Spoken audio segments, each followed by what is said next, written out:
Hi, this is Russ Tanner from Global Skywatch, and it is October 14th, 2013, and this is Global Skywatch Radio. Tonight we're talking to Tammy about Morgellons. We're also going to tell you the truth about contrails so nobody is confused about what contrails really are and what that's all about. Give me a quick sec while I change some of our settings here. We're going to go into Q&A mode right away. Q&A session started. If you're in the call-in console and you want to talk to Tammy or chat with us, please feel free to call in and hopefully it'll stay working this week. The last 2 weeks we've had a complete failure. The website, the console website control panel went down for 30 minutes at a time. Started with Clifford Carnicom's program when we had him on here. And but we kept rolling with a live stream and we got the whole thing recorded, so it doesn't really matter in the big scope of things.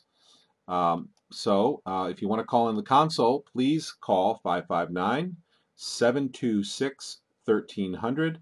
That's 559-726-1300, and you have to type in a access number, and it's 156230. And if you didn't get all that, which I expect you probably didn't, just go to globalskywatch.com/live. That's globalskywatch.com/live, and all the numbers are there. We also have about 20 international numbers that you can call in, and of course you can jump right to the live stream from there, so you can watch from the live. You can watch a live stream from anywhere in the world, and you can call local phone numbers from about 20 different countries around the world as well if you want to talk. Once you call into the console, if you want to talk, just press *6 on your phone and I'll bring you in on the conversation. We're going to have a casual conversation with Tammy tonight. I'm going to let Tammy tell a bit of her story. We're going to get into Morgellons, and we're going to show her video on the live stream as well in just a second. Do want to let everybody know that we do this every Monday night at 8:30 Eastern Time, 5:30 Pacific Time. We cover a variety of subjects, and I hope that people will take the time to go back and listen to the previous shows. Especially, we have a series of shows called How the World Really Works. I have never heard anywhere on the internet or any radio program that puts all the pieces of the puzzle together, because when you start learning about the subject that we're talking about tonight, it causes some confusion because it doesn't fit with people's existing worldviews. They think that something like this could never happen. And the series that we did, How the World Really Works, is a 5-part series plus one, has plus one big long introduction. The shows are very long, very in-depth, and they cover a ton of material. But after you watch those 5 shows, in fact, after you watch the first one, you'll have the big picture, and then the next 5 shows fill in all the details. And it shows you, I've never seen anywhere where it's actually put together online that shows you the big picture. What is this all about? And it's been suggested to me, I think it was a great suggestion, that we should also mention what this show is all about at the beginning, so people who are new, who are listening, understand and get it, understand what we're talking about. We are talking about chemtrails, also called geoengineering. If you ever looked up and you've seen lines in the sky that come from jets, that's what we're talking about. We are exposing that these lines in the sky are not natural condensation trails, as some mainstream media and even government agencies are trying to convince us that they are. This is not the first time that mainstream media and government has lied to us in ways that are very harmful to us. And this is what we're exposing. What those are particulate aerosols. An aerosol is a substance in the air that is made up of small particulates. And the reason we know that, there are several ways that we know that. First of all, and most importantly, and I want to maybe start saying this at the beginning of each show, is that those trails that come out of those jets, the jets that are used on airplanes today, on commercial jets and even on big military jets, are not turbojets. They are high bypass jet turbines, and there's a difference. In your turbojet, you have the air that goes through the engine, and it's all combusted, and it all comes out the back, and all of the air goes through the combustion process. This is very inefficient, but it's very powerful. And those kind of engines do emit a lot more particulates, and they use a lot more fuel for the amount of air that is moved. And for that reason, they have the potential of creating condensation trails from the burnt fuel. However, those are turbojets. However, those types of engines are not the engines that are used on your jets you see today. Turbojets are used on your jet fighters and your very high performance, where efficiency usually isn't such a consideration. Jet turbines, high bypass ducted jet turbines, are what you use and what you have on commercial jets. What these are is these are very similar to prop planes in a sense, because they have blades in the front that spin. And if you've ever been in an airport and you've looked into a jet engine, you'll see those spinning blades on the front and a little nose cone in the middle. And usually they have a little spiral or something painted so you can see the nose cone spinning. Those jet turbines, those blades are driven by a turbine engine that's in the middle. So it's kind of like a magic marker in the middle of a Coke can. And the blades that are spinning are kind of like the prop. And they push air through, and that air is not exposed to fuel. It just goes through just like a prop. It's called a ducted jet turbine because it's in a duct. Those blades that spin are in a pipe, essentially, a big pipe. That's what that big cylindrical thing is, and that makes it much more efficient. So that's a ducted jet turbine, and a portion of that air is fed into the turbine that's in the middle of the ducted jet turbine engine, and that turbine engine spins a shaft and actually spins those blades, and that's where you get the power. That's where you get the power to spin. The thing about the ducted jet turbines is they're much more efficient. And of course, airlines want them to be efficient. Why?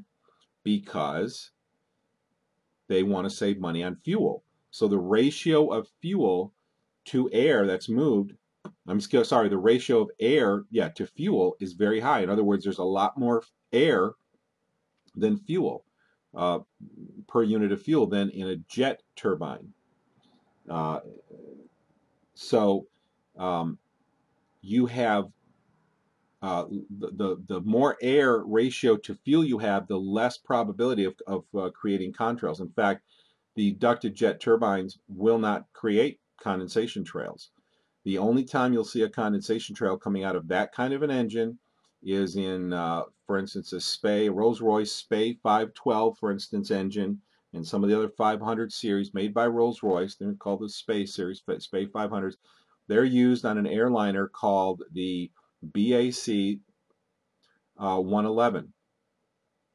And the 111 is a commercial jet that was built, I think, in the 50s originally, designed in the 50s, and went out to market in the 50s or 60s.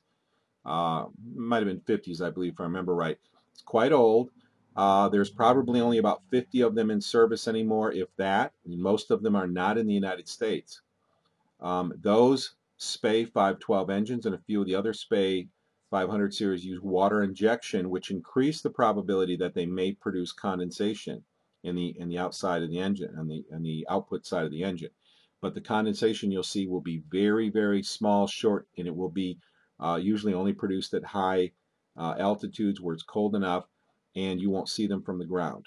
So what is the moral of this story? For those who are listening, who are learning about this subject, we have seen so much disinformation online because the government actually pays people to sit in booths. There's something on the order of 300 million.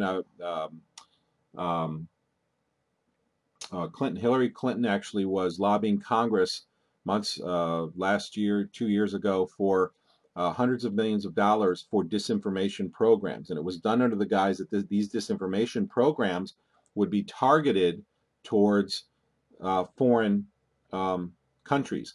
I believe that's an absolute lie. That was part of disinformation as well. It's really not targeted towards foreign countries. That those disinformation programs are really targeted towards the American public. I actually had a guy call me who was in the military, And a couple of years ago, he called me and he was quite upset because his military buddy had received a call from his his commanding officer, and he was he was set up in a business, and this business consisted of 200. This guy who called me, his buddy was set up with a business by the military with 200 people who sat at desks or in cubicles all day long, and they went online and they created blogs, and they went on Facebook and created fake accounts to spread disinformation. And some of this disinformation is to try to convince the public that the trails coming out of jets are condensation and not toxic, intentional metallic particulates. Not to mention the other things that we believe are in there as well.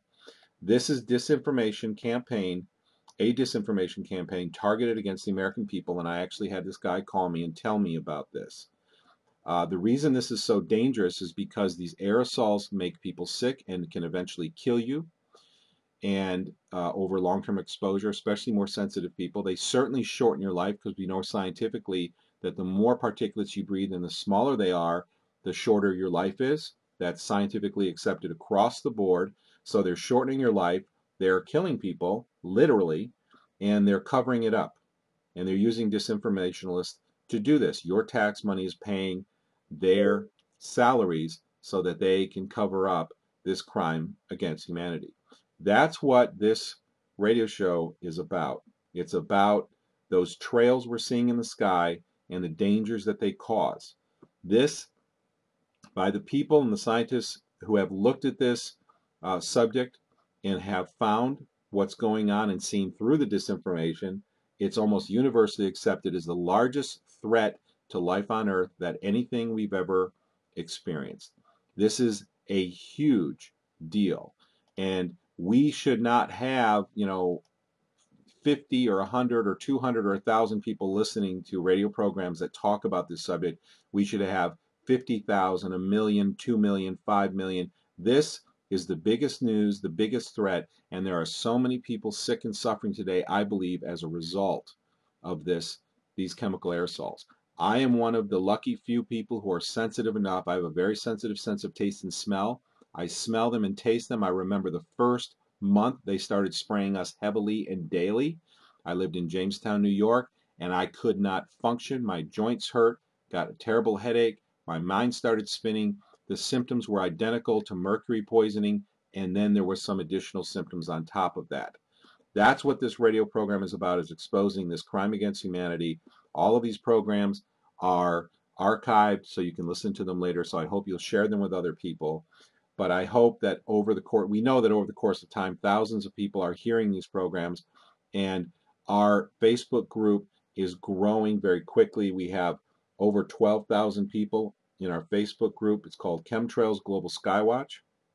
You can find our Facebook group by going to globalskywatch.com and clicking on our Facebook link. The reason it's growing fast is that there are many people beginning to wake up to this crime against humanity.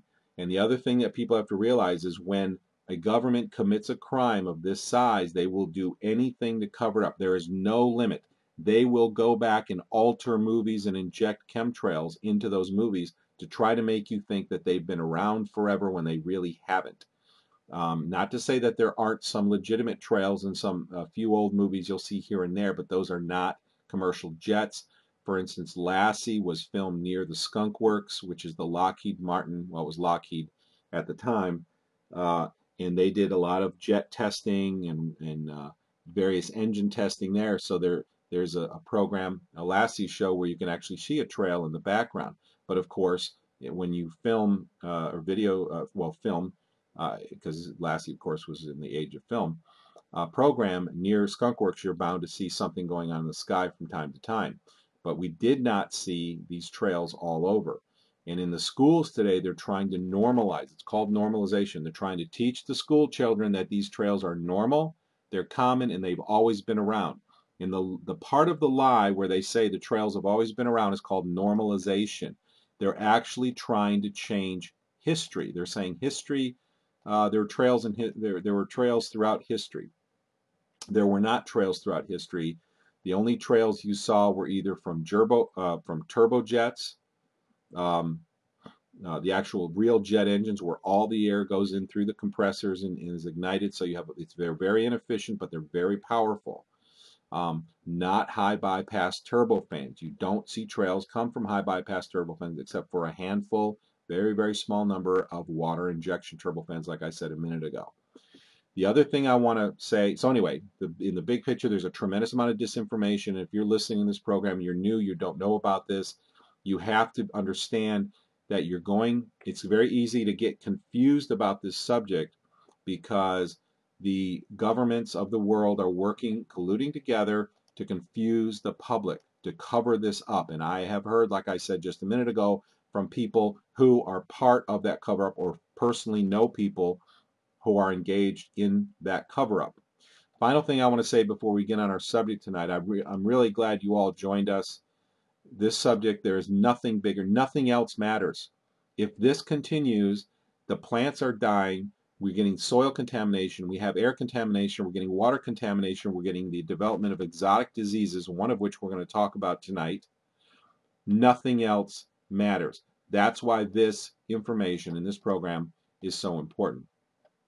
I want to also uncover one other lie or one of the tactics of disinformationalists. This last week, I had a disinformationalist that I banned from our group because they come on our group and they try to spread disinformation, and we take them out. We remove them from the group very quickly. But he was chatting with me, trying to convince me that these trails in the sky have always been there, which is just a joke to me because I've been a sky watcher since I was a young child. I collected pictures of thousands of jets over my lifetime. Not a single jet picture have I ever seen that has a trail. If we ever saw a trail coming out of a jet, we would have wondered, what is wrong? Are they on fire? There's something wrong with that engine. That's what we would have thought because we have never seen one. Never seen one. I've traveled the corners of the United States. I've flown out west. I used to fly up north to New York State every year from Florida. I've driven that path many times. I've driven out west. I've flown to Hawaii. Used to go skiing in Snowmass, Colorado, which is incredible. I love skiing. It's one of my favorite things to do. But in all of that travel, I've always watched the sky. I've almost always had the window seat in the jet because I just sit there and look out. It's one of my favorite things to do. And there has never, ever, in the tens of thousands of jets. I grew up, lived on military bases. I grew up just north of Tampa Bay, where MacDill Air Force Base was down there in South Tampa, south of the Hyde Park area. Tampa Bay International Airport was for a long time the biggest or most beautiful airport in the world. Now there's one in Switzerland, which is, I guess, ranked a little higher, but it's Tampa Bay International Airport is one of the most beautiful airports, very advanced. They have trolleys that take you out to the gates, or these monorail systems actually. They were in place way before other airports had it. They have a lot of air traffic. You see jets in the sky all the time, and never, and I used to be outside all my life. I'm an outside person. Never have I seen a trail come out of a jet. Final point I want to make is I had this conversation on a Facebook chat with a disinformant this last week, and he was trying to convince me these trails were normal throughout history, and I'm like, no, they're not, and I can tell you why. Finally, after throwing all this disinformation at me, the last thing he did is actually sent me some of these tests, some of these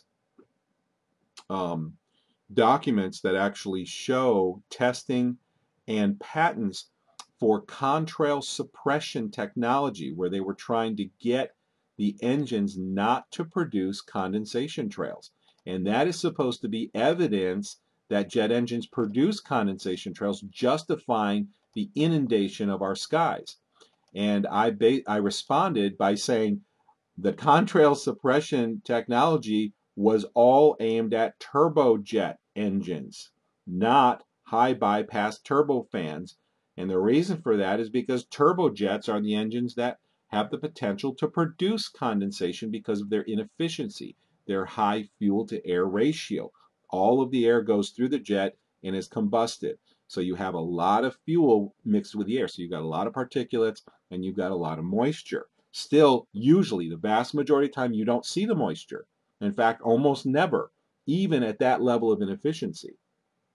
But still, all of those patents and all that technology development for contrail suppression was geared towards turbojets, not high bypass turbofans that are in use today and have been for decades, and are in use on all the commercial and all the bigger jets. Those turbojets that don't have bypass air are used on your jets, your fighter jets. And those, they need that extra power, even at the price of inefficiency. And that's where they want contrail suppression. And that's why all of these tests and these patents were geared towards turbojets, because they wanted to hide their fighter jets. They wanted to make sure that their fighter jets didn't produce condensation, right? Who cares about commercial jets, really, right? So that's what these patents are geared for. And guess what he responded, this disinformationalist responded? Silence. Nothing. After I brought those points up to him and pointed out all the flaws in his arguments, he hasn't responded since Thursday. It's been just total radio silence. And I was nice and respectable, because I think that these disinformationalists, for large part, may not know what they're involved in. If they knew that disinformation in the past were often the very group of people who disappeared in large disinformation programs, they become a liability. They don't understand the danger that they're in.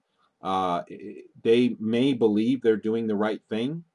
There's been a lot of talk that maybe the pilots even think they're doing the right thing, and we don't really know what the pilots believe or think, or what these disinformationalists do or think, but we do know what they're doing is horrible.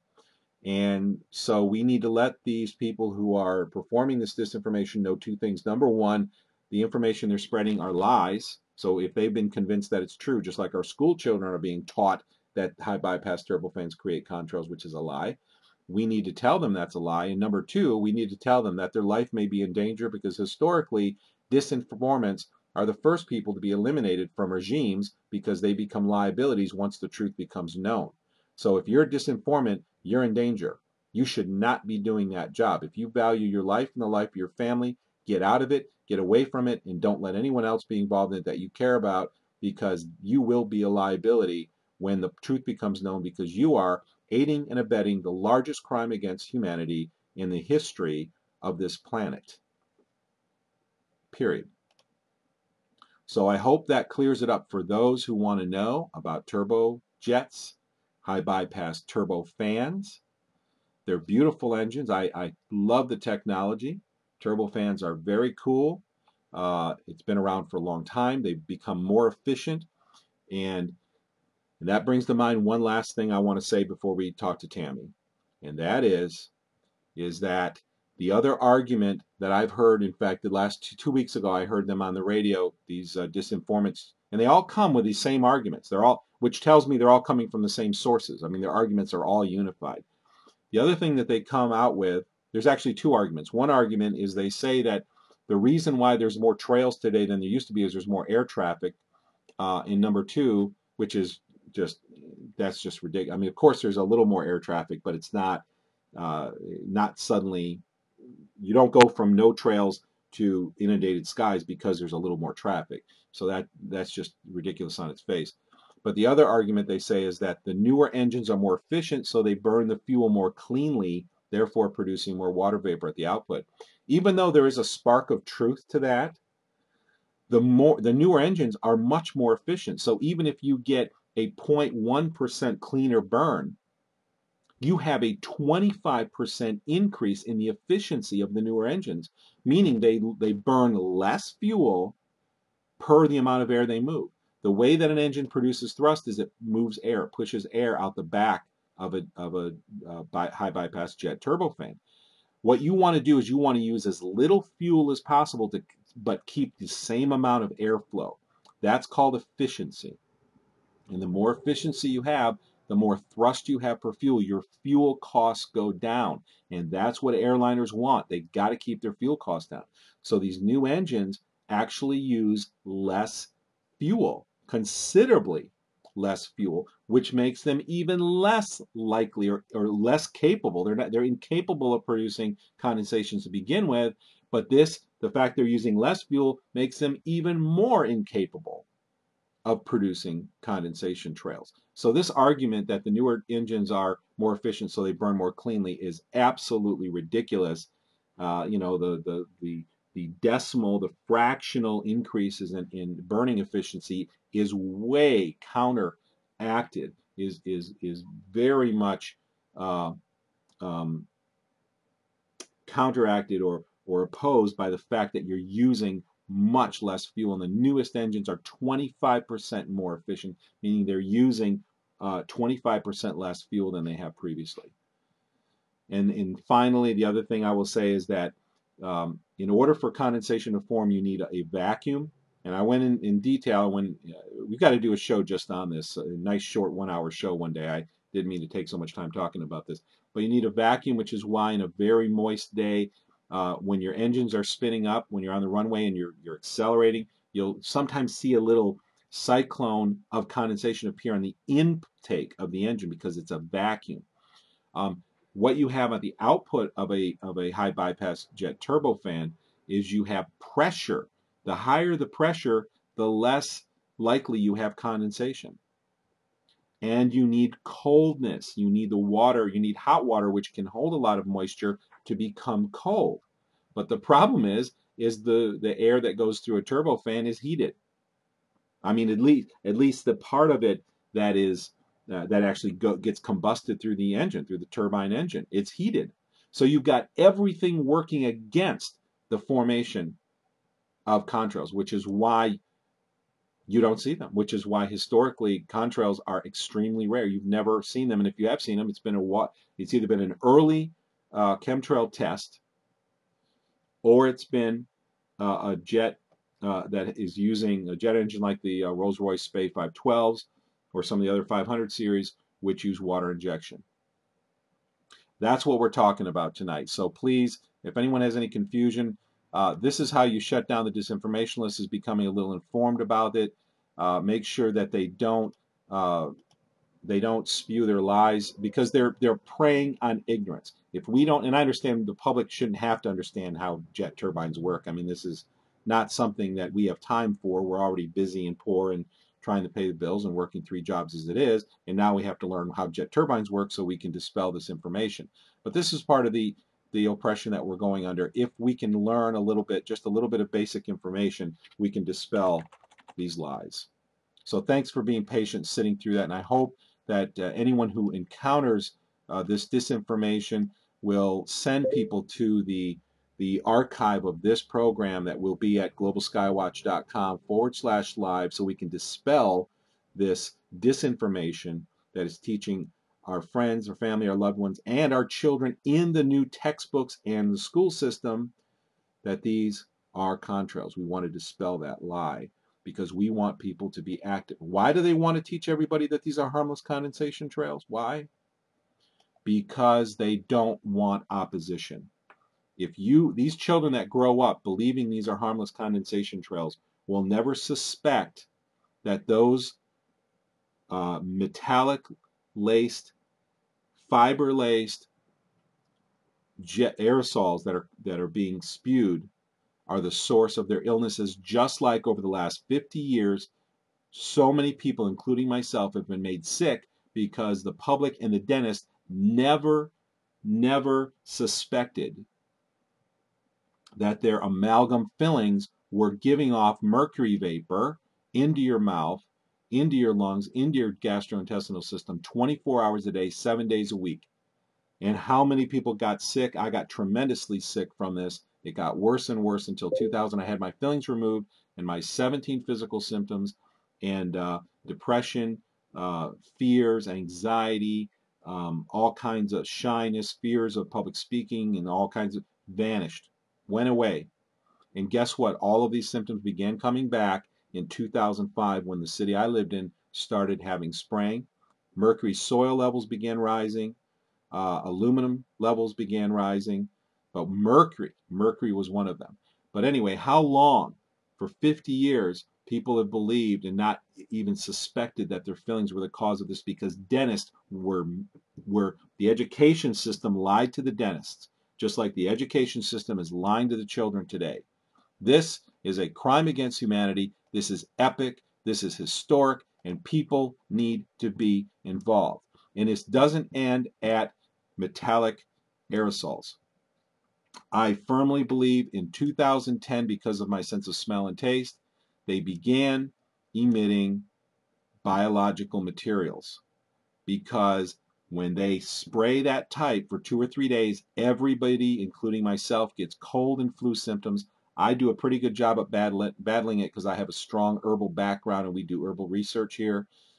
So I'm able to deal with that. But everybody gets sick in this area, and I can smell and taste and feel the burn of those biologics in my sinuses. I'm very, very sensitive that way. And I just, even though it causes me a lot of suffering, I've just looked at it as a gift because it enables me to tell the truth about this. And there's a lot of people who are sensitive out there as well. I've been contacted by numerous people who smell and taste them. Some more than I do, some less. But I've learned that they keep the intensity in the air just below the level, the threshold for normal sensitive people to taste and smell them. And that's how they're hiding this from the public. When they really get intense, because sometimes they really go overboard, then my business partner, who's a normal person, other friends of mine will start to say, wow, I can taste that, like a metallic taste in the air, or I can taste the salty, or I can, they can start to detect these things when it's really, really strong. So they know where that threshold is, and they keep it there intentionally. You're living in historic times, and it is our obligation to stand up and say we will not tolerate our friends, family, loved one, and children, the animals, the environment, plants, our agriculture, the air we breathe in our own bodies to be assaulted in the largest historic crime against humanity in human history. I've suffered now for over 8 years from it, and we're going to talk to someone right now who is also suffering. I'm going to go ahead and introduce Tammy. Tammy's going to tell us an astonishing story, and I believe this story is becoming it's becoming commonplace. It's very important. And the reason I was prompted to do this show is because we had Clifford Carnicom, who founded the Carnicom Institute, on last week. So if you want to, I hope you listen to it. I have a new set of health problems that have been attacking me since 2010, and I realized, and well, when I did this show, when Clifford was on, he was on for about 3 hours plus or minus, and he gave a great lecture, as he always does. He's got information nobody else has on his website, carnicominstitute.org. I have had I'm embarrassed saying this. I'm just going to say it. It's driven me crazy for the last since 2010, when the swamp water started being sprayed, chemtrail type. And I call it the swamp, for the new people who haven't heard this before. I call it the swamp water chemtrail type because it actually tastes like algae in mushrooms. I mean, I can taste the stuff in the air. And this is the type that makes everybody sick. Everybody gets the flu and colds when they spray this stuff for 2 or 3 or 4 days in a row. Everybody gets sick. And it just happened. The last 3 weeks have been a nightmare. The last 2 days have been mild, but in Maine here, where I'm at, I'm near Bangor, Maine. The previous 2.5 weeks have been a nightmare, and a lot of people were sick. And I was fighting it. My business partner got sick, but she, of course, fought it off with herbs and supplements. But anyway, I started having tooth decay. And this is embarrassing to admit, I guess, for a guy like me. I've always had perfect dental health. People have complimented my teeth. They've been straight, wonderful, never had braces. I was very blessed that way. And I got a cavity, and I work on fixing my own cavities. I take supplements. I do certain things. I use black walnut on the cat. A lot of people regrow their calcium with black walnut. There's been many success stories online where you can use vitamin D, calcium, phosphates, boron, and different things to actually promote your calcium to regrow, and they've gotten rid of cavities and never got another cavity. But this tooth decay attacked a number of my teeth, and they attack right at the root line, and it starts to become discolored. And I have fought and fought and fought, and I've got it to the point where it's at a standstill now. I've kind of we're on the battlefield at a standstill right now. And I've been doing more and more research on how to deal with this, but I only realized last week when Clifford Carnicom was on that that is a symptom of Yeah. Morgellons. It's associated with Morgellons.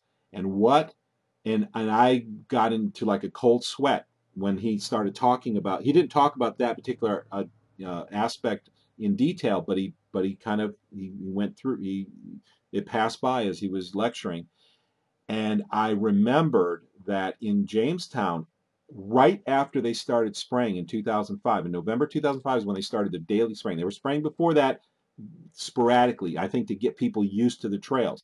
But in November 2005 was the daily onslaught.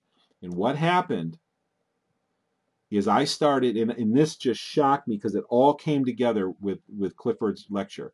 I started feeling like I was getting bug bites on my skin. And they would even joke with me because after I had 3 employees when I was in Jamestown. I don't have any now, but I had 3 employees in Jamestown. And after work on several days of the week, we would play a video game together. We'd play for an hour like a first person shooter. The guys were all into computers. And I would complain. I go, God, I feel like I'm getting bit. And I'd kind of like trying to be swat at things, but there was nothing there. And I never put the two things together until last week that I've been having that problem. Even though it got less intense when I moved to Maine, I still have that issue. It still happens throughout the day. And now I realize that that is another symptom of Morgellons. So I have had a wake up call. I went into a cold sweat when I saw the tooth decay issue. It's mortifying to me that it's just creep. It's just I'm not. It's just I can't. I'm just shocked that I not only have I suffered for 8 years from this, but now there's a whole new aspect of what's going on. I am grateful to at least have some answers from people who know what's going on. Enough of me. Tammy, welcome tonight. Thank you for putting up with my long-windedness, but I wanted to get those things out and help everyone understand not only about turbofans, but also that I believe that I am now I'm maybe at the beginning phases, and so I am now researching Morgellons. I'm researching Yeah, I some of the realize symptoms I'm that. having. Welcome. Yeah. Thank you for being on, and please tell people how you got involved. I'm going to go ahead and put your video on the stream right now, but go ahead and tell people Yeah, how you sure. got involved, please. Thank you, Russ. Well, hi, everybody. My name is Tammy Racicot. I live in Northern Ontario, Canada. I've been suffering with open lesions for 6 years now. I had no clue what was going on. They started in 2007. I went to a multitude of doctors and professionals and had biopsies done. They all had different answers, of course. Some were really condescending remarks. Others were, well, maybe it's this, maybe it's that, or maybe it's too much coffee, or it was just crazy. I spent a lot of money on medication. I went to special clinics to have them give me no answers. The biopsies came back as unknown irritant. It got to the point where professionals were telling me I was doing it to myself. Um, every time I had an emotional reaction, the skin lesions were the end result because it would cause a chemical imbalance in my brain. And I'm thinking to myself, what? I can't laugh. I can't cry. I can't be mad, sad. It was unbelievable. But to start it off, I have a bit of medical background. I do volunteer for St. John Ambulance. I have for over 20 years, so it's not like I don't know about first aid and dealing with wounds and stuff. So when these sores first started in 2007, I was assuming it was allergies because I am hypersensitive to my environment. I've always had allergies all my life. I remember having huge hives just erupt on my body for no reason. My mouth would swell for no reason. Itchy, always itchy, and I had allergy tests. So yeah, we found out I was allergic to stuff. So I always brush things off on that. But in 2007, when the sores started, they were like a dried up whitehead. And they were irritated. And I would go to the doctor and he'd say, oh, you're drinking too much coffee. Stop the coffee. So I did. I stopped drinking all the coffee. They got worse. They got horrid. And the sore that was on my face on the left side was so deep and embedded. I thought at first it was like an ingrown hair, but it started scraping my jawbone. And the pain was unbelievable, and I knew something was wrong. I'm thinking, God, is it an ingrown hair? Is it something that reversed itself? What happened? I just couldn't figure it out. And I wasn't getting suitable explanations from any of the professionals I was seeing. Within a month or two, my whole body had open lesions everywhere. They were oozing fluid, and they felt like slivers, constant thorns, constantly picking me, poking me in all the pressure points. They were on my face, they were on my forearms, they were on my back, they were on my legs, they were on my buttocks. The only place I didn't have a sore was my chest or my stomach. That was the only place that didn't get tortured. But it was hell. You'd go to the doctor for some kind of relief, and they'd prescribe one medication, and that wouldn't work. So they'd prescribe you something else. I actually have a list of medications that over the years I was forced to take to try and fix this problem I have. I'll just do a really fast one. A lot of you actually might have heard of these. Oh my God. Urmethol, Fusidin cream, 2%, Rabivert vaccine. Oh, that was for a rabies vaccination to take my actual course. I'm a professional groomer as well. Clindamycin cream, Morfudicin cream, more Clindamycin. There's a whole slew. Cloxacillin, a lot of penicillins, a lot of amoxicillins, a lot of steroids. A lot of everything, and a lot of mixed matches of anything, and none of it worked. A lot of it made things worse, horribly worse in most cases, especially the fungicides. They did not work. It was really, really frustrating. You'd go see a doctor and you'd be so uplifted and so happy. Oh my God, this guy just might know something and help me because you're in pain so much. And he says, well, there's nothing I can do for you. Obviously, you've done everything. You must not be taking the medication right. You must be doing this to yourself. You know, like all these excuses. If what they were advising me to do and prescribing for me to do wasn't working, it was suddenly my fault. It was suddenly I had an issue. I'm doing this to myself because everything they're doing should help me. And I was the same thing. Why is this not helping me? I had this trust in the medical profession that has always been there because they've always helped me at certain events in my life, and there have been a few. But for this particular somewhat simplistic kind of ordeal, no one seemed to have the right answers for me. And I sure as heck wasn't satisfied with the answers I was getting. It was really depressing. My friends dropped off. My family dropped off. It was impossible to work. I had finished college with these open lesions. I was going to college at the time in 2007 as a professional groomer, like I'd stated. I'd finished that. I graduated with honors. I made the dean's list. I started my own grooming business. I was also working part-time at a coffee shop to make ends meet because I was a single mom. And I just got sicker and sicker and sicker, and I just couldn't do it. Nobody wanted to be served with huge wounds on my arms and huge wounds on my face and bandages falling off. Like, I'm serving customers. Nobody wants to be served by me, and I understood that. So I got a doctor's note to get off work. My grooming business was suffering because obviously the sores and the lesions made me very unappealing to potential new clients. Also, it was really difficult to work. And then I found out the home I was in had a mold problem, and the well water was contaminated. So I was removed from that place, and I just got sicker and sicker. And it was just horrid the whole time and experience, and not getting any answers, not getting any better. And then to top things off, I found out I'd had a tumor on my left side, which means I needed to have a surgery, and this recovery time was 3 months. So a friend of mine decided to take me in and made sure I could get over that hurdle in my life because I had lost everything at this point because of the mold and stuff in the house. And I did that, got back on my feet, decided I was going to become a first aid instructor, get back into my St. John's, and do my grooming on the side. And I did that. I became an instructor. I became an advanced medical first responder. I became the unit chief of my brigade in my town here. And I was doing very well as an instructor. I became a part-time office administrator as well. So I was coordinating all the lessons with all the companies and what have you. And the flares again, it got really bad. I had huge sores on my arms, my face, the back of my leg, the back of my knee.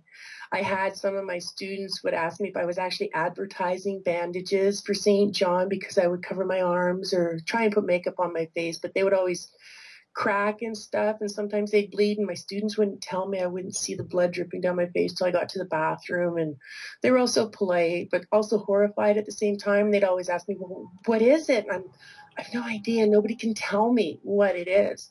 And believe me, I tried it to the point I just got up and I dealt with it the best I could. I forced myself to get up every day. I forced myself to prepare my sores for my day. I forced myself to have to deal with the students that I would have that day. I forced myself to not be sick because I was really sick. My organs hurt. I was bloated, headaches all the time. I wasn't sleeping good.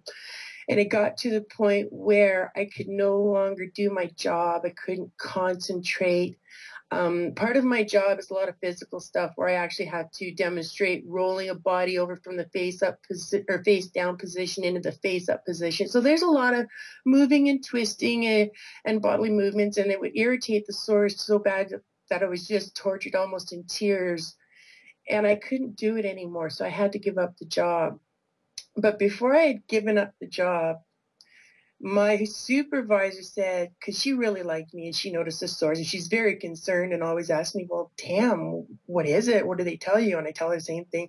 They can't tell me. They think it's in my head. I don't believe it. I won't take the antipsychotic drugs. Like, they're trying to tell me I'm crazy, and I know I'm not crazy. Like, this is not normal at all, because I can have a cut on myself and it'll heal normally, but these things take weeks and months to go away, and things come out of them like, this isn't normal at all. So she emailed me one time. She said, Tam, this looks like your sores. It's called Morgellon. You should check into it. And I'd never heard of that before. Out of all these 5 years previous, not one professional told me the word Morgellon. This was a friend. Never heard of it. Sorry? This was a friend who told you this?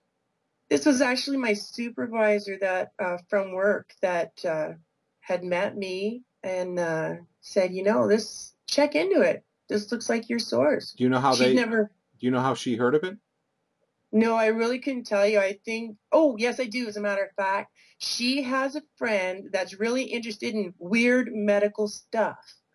So when my supervisor was talking to her about my condition out of concern, because this is what she does. She tries to figure things out. She's one of these minds. This is what they had come up with, and she wanted to present it to me to see what I thought. And I did. And what it was, you've probably seen it online. It's a picture of the hand with the sores on it. So when I saw that picture, I thought to myself, oh my God, that could be my hand. But I never had sores on my hand ever. So that's another place I didn't get sores. But yeah, I never had sores on my hand. I'm like, oh my God, they could be mine. So that's what got me researching more. So when I seen that picture and I searched Morgellon, I come across a few different sites that kind of weren't really what I wanted to hear or wasn't making sense with my logical Spock mind. And then I had found the Carnicom site, Clifford Carnicom site, and I'm like, this looks interesting, and he's actually onto something because I'm reading some of his stuff. And with the grade 9 science I have, I was getting the gist of what he's trying to tell me, because I give credit to my science teacher, Mr. Van Ripard, rest his soul, because he made me stay extra time and clean the room or whatever, because I was failing science, but I did all this extra stuff. And I did learn stuff and pass the course. So thank you, Mr. Van Ripard, because I was getting the gist of what he was trying to tell me. I was understanding that whatever's happening to me biologically is affecting my iron. I know my Fe2 and my Fe3 are being affected. So if it's changing my blood to that extent, what else is it doing? So I started reading more and understanding that we are definitely having a biological attack of some sort, but it couldn't be explained. And then upon reading all these, so I read everything I could in Carnicom. I watched as many videos, and I got what he was saying to the max. I got it. And then I started going back to these other sites to compare things, because I'm the kind of person that I need to get to the grassroots of anything so I can understand it to all tangents. And he was the one that made the most sense with everything that was going on. Clifford Carnicom made the most sense. His stuff on his website, right? Absolutely. He made all the sense scientifically. He was doing the studies on his own. I was really intrigued with what he was doing, because his interests are his own interests. He's a natural person like me, loves to be outside. I think I kind of connected with him on that level, because I'm a sky watcher. I'm like you as well, Russ. I'm outside all the time. I'm a stargazer. I'm in the bush. I love to camp. I'm always outside. I'm doing that kind of stuff. And it appealed to me, and I was intrigued that he would take it upon himself with the skill and knowledge and experience and expertise in his background to find out more of the changes he was noticing. Because I noticed changes too, but I assumed under this false sense of security he had that the policies and committees that were in place to protect me and my health were actually doing their job, and I wasn't worried. So, and when you were talking before I got on, Russ, you were talking about how you remember the contrails compared to the chemtrails nowadays. And I remember being a kid, and it was a game to see the jet and then to count how long that jet stream would last, if there was one, because I understand it has everything to do with altitude and temperature as well. And they would last between 15 and 30 seconds, and that was it. And then nowadays it's like, we were talking earlier, and I seen two kinds today, one that looks like the wispy cloud thing and another one that looks like zippers, because it's got these little one-sided zipper teeth on it. Yeah, I've seen those too. And the other thing that I would mention to people as well is that in Jamestown, and I know if you heard me talk any amount of time, you've heard me say this over and over again. But for the new people who haven't heard me, I saw in Jamestown where all the long trails where they were completely covering the sky every day. After a couple years of spraying, there was a 4-day break, and on the 5th day, they all became short. They sprayed on the same schedule. They sprayed at the same altitude, except some were higher, actually. Some of them were at a higher altitude, but all the trails were suddenly short on the 5th day. And if that was, so obviously they were trying to hide it from the public. And if that wasn't enough, then when I moved to Bangor, and again, I apologize to those who've heard the story over and over again, but if you're new, you need to understand this. What they did in Bangor, I moved here in 2008, April 2008, and in 2010, same thing happened, except there was no 4-day break. All the long persistent trails that were covering the sky, so much so that the Bangor Globe did an article that 2010 was the dimmest summer in history in this area. In 2010, all the trails overnight went from long covering the sky to short. Now only immediately after about 4 to 6 days a month would you see long trails. All the rest of the month they were short trails, and they were flying at higher altitudes, much harder to see, much less apparent. They obviously are having some kind of equipment change, but the smells, the tastes, and the symptoms were identical after the change. So just people keep in mind that if you see a short trail, it's unlikely to be a condensation trail anyway, besides for the reasons I told earlier. Now you are, I'd say 99% chance at least that you're seeing a new short chemtrail. Go ahead, Tim. There seems to be different varieties that I'm noticing lately now that I'm awake. Because when I first learned what I had, I was like you, Russ. I was like in a cold sweat, realizing the potential and trying to wrap my head around the reality of what I was facing. At least now I had a name. Now what do I do? Right? None of the professionals that I had all this trust in were able to help me. They left me dangling in an unknown, saying, "Screw you, you're on your own," right? Well, that's good. Yeah, tell us about your road to recovery. So what happened next? Well, because I read Clifford Carnicom's studying and all his researching, I watched the videos, I watched Gwen Scott, I signed up to be one of the members of the Carnicom, what is it called? Research team, to be one of the candidates for that. And I had emailed, and I'm really desperate. Like, I know I'm dying. Like, this is me, last kick of the can, desperate, grasping at anybody. And I kept emailing, somebody talk to me, somebody tell me what I do, because I didn't know what I could do. I was so confused with all the stuff I had researched online, because you got Morgellons, then you got these Lyme people saying, no, you have Lyme, and then you have these people saying, no, I have Morgellons, then I got Lyme, no, I got Lyme, then I got Morgellons, and I was so confused because I knew Lyme had nothing to do with my condition. Nothing at all. I taught Lyme. I know about the Lyme disease. I'm well aware of it, and I've researched more, but we won't go there. So I knew it had nothing to do with it. So what do? And I had a gentleman actually call me from the Carnicom thing, and it was so good to have a real person contact me and say, Tammy, I understand. Tammy, you're right. Don't worry. There is help and there is hope. And I'm like, oh my God, what do I do? He said to me, and I wish I could remember the gentleman's name, because that day he actually saved me more than he knows. And all he could tell me was, it starts from the inside out. Find yourself a naturopath, be aware of what's going in your body, and that's going to be the start of your healing. And I took that to account. So I'm like, okay, I have to find a naturopath. I have to find a naturopath. But not everybody knows what's going on, and not everybody understands it if they know what's going on or think they know what's going on. So my first naturopath experience was horrid. Absolutely horrid. I went to her. She looked at me. She says, you are well beyond my scope of healing. There is no amount of time and no amount of money that's going to fix you. I'm not going to waste your time or your money. And I looked at her and I said, well, thank you very much for at least being honest with me and not wasting my time or my money on BS. So I appreciated that. But I was really disheartened. I thought, that's it. I'm gone. There's no one left. And at this point, I'm starting to do organic eating. I heard about GMOs. I was understanding how I was being affected by it, because I understand now I'm very, very sensitive to that.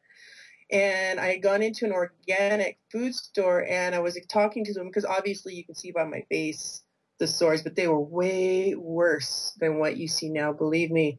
So we're talking, and she says, oh, you should go see this naturopath. She's got over 30 years. And it took me a week, and I got brave enough to face another doctor. And I went in, well, she knew what I had, because I have Morgellons. I want to know what you can do for me. And I went in thinking, I'm interviewing her. I'm not going to sit there and be a victim anymore, because I'm sick of being a victim. I'm sick of being a guinea pig. I'm sick of being experimented. I am sick of being sick. I have so much better things to do with my life. You know what I mean? I had plans. So I interviewed her. I asked her, what do you think of chemtrails? What do you think of GMOs? What do you think of fraudulent vaccinations and medications? And she couldn't outright tell me what she thought, but just her body language alone reassured me that I'm going to trust this woman. I'm giving her a chance. So the first thing we did was we talked about everything. We did the interview. It was about 45 minutes.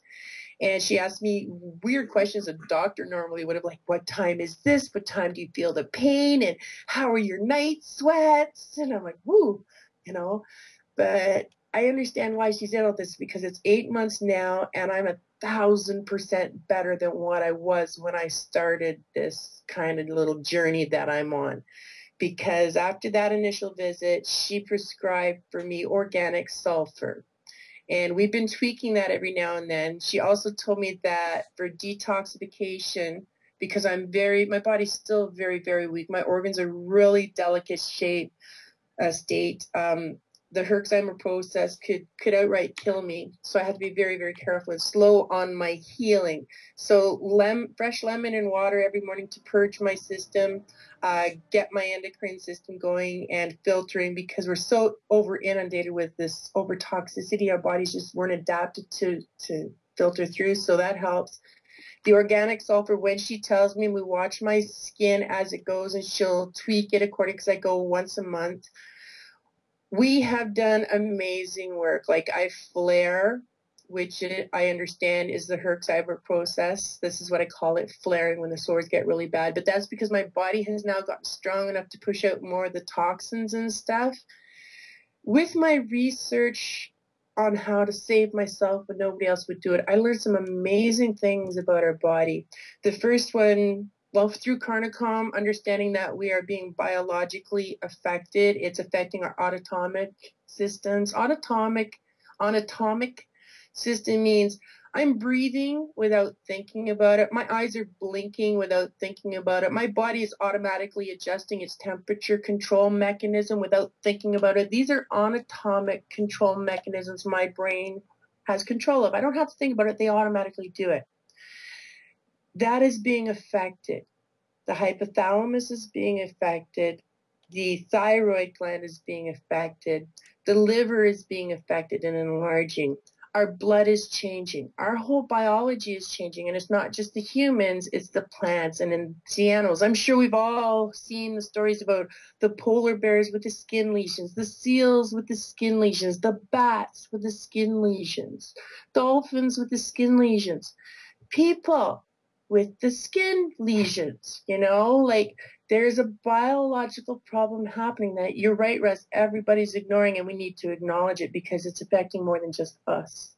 Tammy, So with that, while go ahead. you're in the middle of that, let me ask you I want to continue on your road to recovery in a second, but I would love for you to comment on whether you think this is something that everyone is vulnerable to, Absolutely. and where does it come from? We are breathing this every day, every day. I can control what I eat. I can control the medication I put in my body. I can control my environment the best I can, being away from electromagnetism and all that stuff. But I cannot control what I breathe.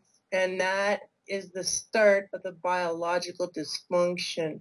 So they've changed our atmosphere so much that the oxygen concentration we have now has been replaced by chemicals, the strontium, the barium, the aluminum, and the freeze-dried blood and all that stuff he's found.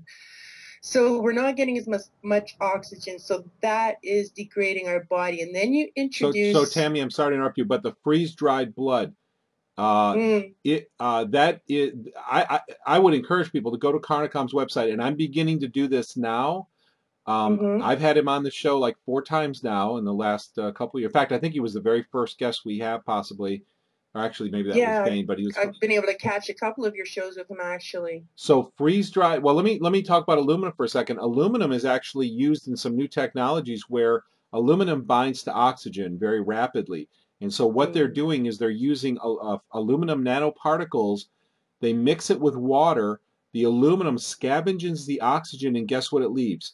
Hydrogen. So they're able to convert water into hydrogen because of the scavenging activity of aluminum. And so that is very disconcerting about aluminum because that's in our body. If we're breathing very, very tiny particulates in massive amounts, we have this oxygen scavenging thing that might be going on. In the other thing was what was the other thing I was going to say? Well, that's one of the things. What I can tell you aluminum will cross the blood-brain barrier and accumulate in the brain, and that is actually one of the leading causes of Alzheimer and dementia. Right. And one of the things I've heard from so many people, I've had phone calls from people in the last couple of years, the exact same story. We got dentures for my mother, and now my mother 1 month later, 2 months later, is in dementia, having Alzheimer's symptoms, forgetting, getting angry, all these symptoms. Aluminum and mercury, because the red coloring in dentures can contain mercury. Mercury can be used in the red coloring of cosmetics and other things as well. So something to be very, very aware of. But so we've got aluminum, and you also mentioned the red blood cells. If people go and read freeze-dried to boot. what does Carnicom say about that? I mean, he found this. He has no answer. He found it. He has the same questions I do. It's like, why would it even be there? For what purpose is it there? And freeze-dried blood, really? And I understand from some of the stuff I read it's been genetically altered, but I can't prove that at this point. It could be hearsay, but I do know that Carnicom has found the freeze-dried blood, and he has found the fibers He's done so much work. The only thing he needs now, I was just watching a video this morning so I could be caught up on everything. You know, I wonder if that could be a delivery system for biological components, the blood cells. I have a theory about that, Russ, because when this all started and everybody was talking, and on my road to recovery, they're talking about Morgellons, you get bugs, and I'm like, oh my God, if I got bugs, I have to know. Call me vain, but I want to know if I'm growing bugs, right? And are they going to look like me? It's a joke. Anyway, you have to, right? You have to. But anyway, so I order a microscope from eBay. It's just a cheapy little thing. It's for computers because it feels really good. So I get my sample. I have sores all the time, so it's really easy to get samples. I have a bath. I soften them up. They come out really easy. So I'm putting them under my microscope, and I'm not finding bugs, but I'm finding the fibers. I've got black ones, red ones, blue ones, orange ones, purple ones, and I might have even found a yellow one. I'm finding, okay, so that's what Carnicom has, are the fibers. I am finding small hairs that kind of look like eyelash hairs, but there's no roots. Okay, so I'm finding these things. I'm finding metal kind of rod things. I'm finding things I call fuzzies because they're long, but they have like fuzzy hairs. They kind of remind me of birch fuzz, you know, from the trees when they're ready to seed. Or is it poplar? Can't recall. But yeah, many different things. But the most astonishing thing I found with my microscope was the eye chip, or the RFID chip. And I didn't really know what it was when I found this square pulsing thing in my samples. And I put it on Facebook, anybody know what this is? And nobody answered. And then I happened to come across this video called Neuron Revolution. So did you, where, do you have a picture of that online I could show on the stream? Is there somewhere I could go? Or if you go into my Facebook, Russ, it would be there. But if you go to YouTube, I actually have video of the pulsing particle. If you go on YouTube and look under my daily Morgellon life, part 2 pulsing particle, you will see it in action. And I do have other videos since then, but I haven't put them on YouTube. I'm kind of compiling things and getting things in order so you can see, because I'm working on a timeline. I'm working on my variety of sores. I'm also working on a documentary.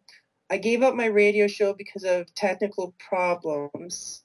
But I'm still like being an advocate and pushing what I can, making people aware, and it's working. Like, I'm a walking advertisement board. You cannot see me and not see my sores. I have so many people ask me, oh my God, what happened to you? Were you burned in a fire? I'm like, no one knows what's wrong with me. I just look like this. Oh my God, is your boyfriend beating you? I'm like, oh my God, he'd be the last person to hurt me. I'd kick his ass, you know? But things like that. So when they are brave enough to talk to me, and I just explain to them, it's easier to say I have a hypertoxicity to my environment and say, oh, they say I have Morgellons. But you get scared with this Morgellons because you think they say bugs. I've never yet found a bug. Never once have I found a bug. I'm not ruling out parasites, but my microscope's not big enough. And I'm sure we all have parasites. Our food is all exported. Imported. The Morgellon moment, sorry. So like we're getting food from other countries. It's very easy to get parasites and stuff, so I'm not ruling that out. But I still have never found the bugs. But what I do know is our bodies are very amazing machines, and with all the pollutions and toxins and stuff from the foods we eat that we are now finding out are bad for us, plus the wrappers they're in, when our bodies find something that is contaminating or damaging to our cells, it will compress it into a solid mass instead of it leaving it as a liquid, which would cause more damage to the cells. So it will compress it into a solid mass, and it will try and push it out of the body either via urine, sweat, stool, or forcibly out of the layers of the skin, like the subcutaneous levels, the dermis and epidermis, till you get the lesions. So with your body in such a biological state and your body pushing out these foreign particles that are not part of its nature, it only goes to say that, yeah, you're going to have secondary infection, tertiary infections, quaternary infections. Also, there's certain bacteria and germs that will morph different lifestyles depending on your body state, because it's a matter of survival for them too. So things morph and change, and that kind of stems from pleomorphism, where it's the cell, something attacks the cell or causes the cell to deviate that will eventually lead to the illness or sickness, instead of it being the germ, the virus, or the bacteria that causes the illness. Something had to aggravate the condition to make the illness. And with that being said, if it's okay with you, Russ, I would like to read a quote from William Reich. And he says it the best way that I could possibly say it, if that's okay. Yeah, go right ahead. And then I have a big question for you. Go ahead. Sure. Okay. William Reich, The Importance and Function of Orgone Energy in the Body. So he says, and I quote, "If you assume that the material atom particle is the basic unit of the universe, including life, then you are also correct in assuming that the chemical compounds you find in a specific disease are the building stones of that particular disease. However, you are fundamentally wrong in concluding thus, if it is conclusively shown that all subjects of chemistry are secondary products of primary mass-free energy functions in the living organism. The chemical compound one may find in schizophrenia or cancer is not its cause or sources of existence. It is merely a byproduct of the disease process. As a byproduct, it may also contribute secondarily to the development of the disease picture. Arteriosclerosis, for example, shows hard deposits in the walls of the blood vessels, but these deposits are not the cause of arteriosclerosis. It is one of the secondary characteristics. To understand the disease process, arteriosclerosis, we must learn to know what kind of dysfunction in the primal energy metabolism is responsible for the production of this deposit.